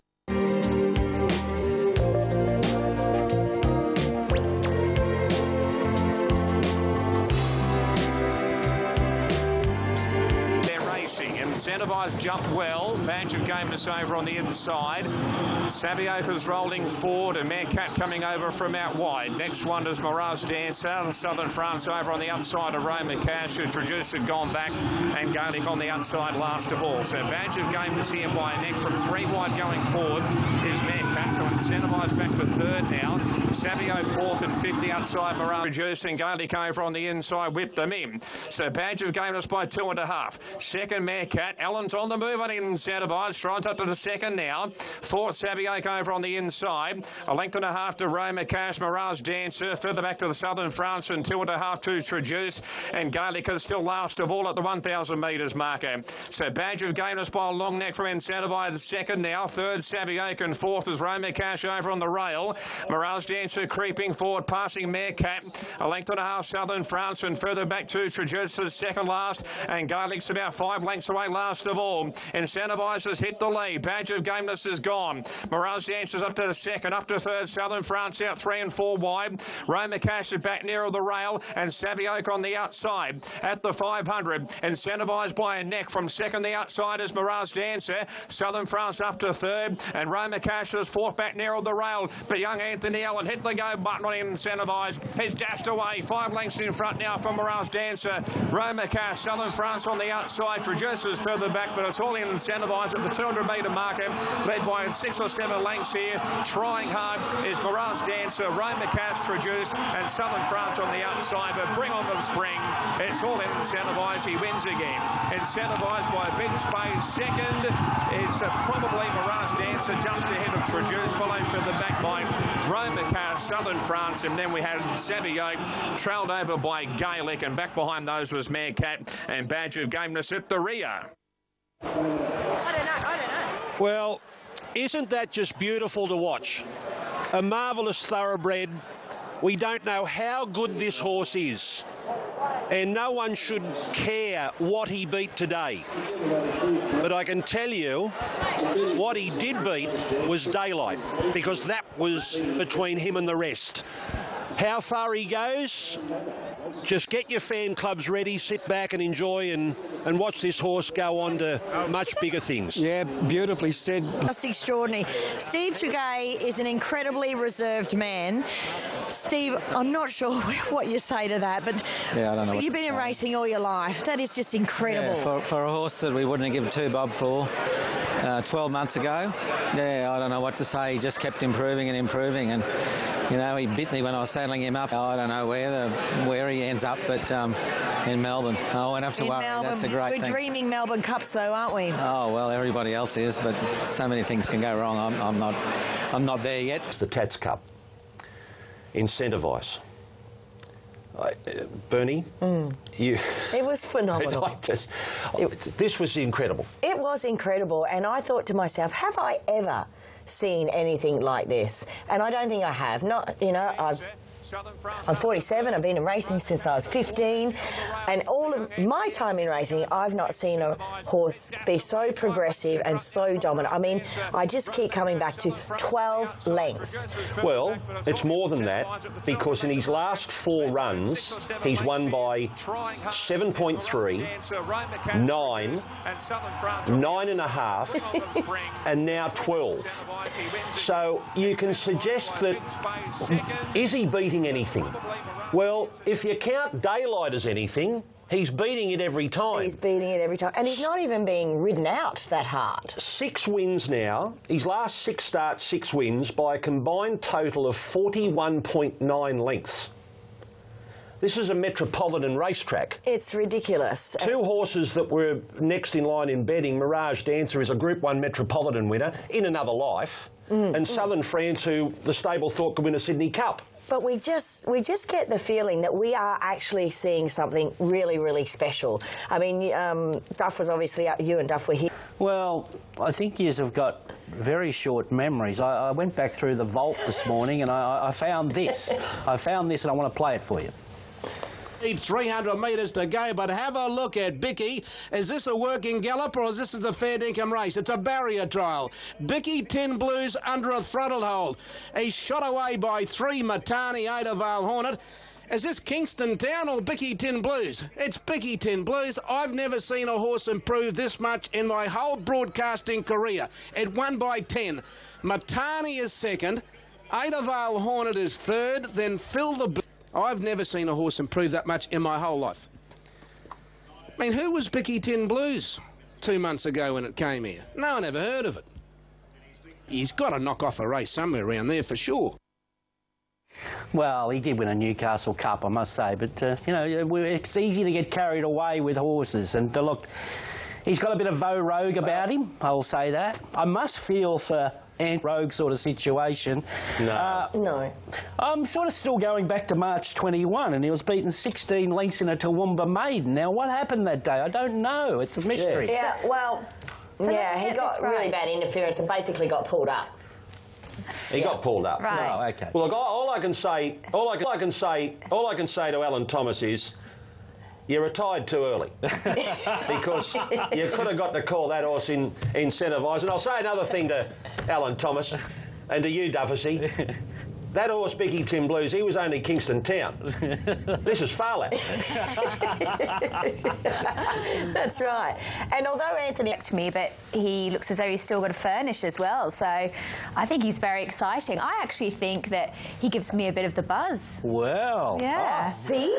She Not gets very the buzz many too. do. Well, I tell you what, if you're walking...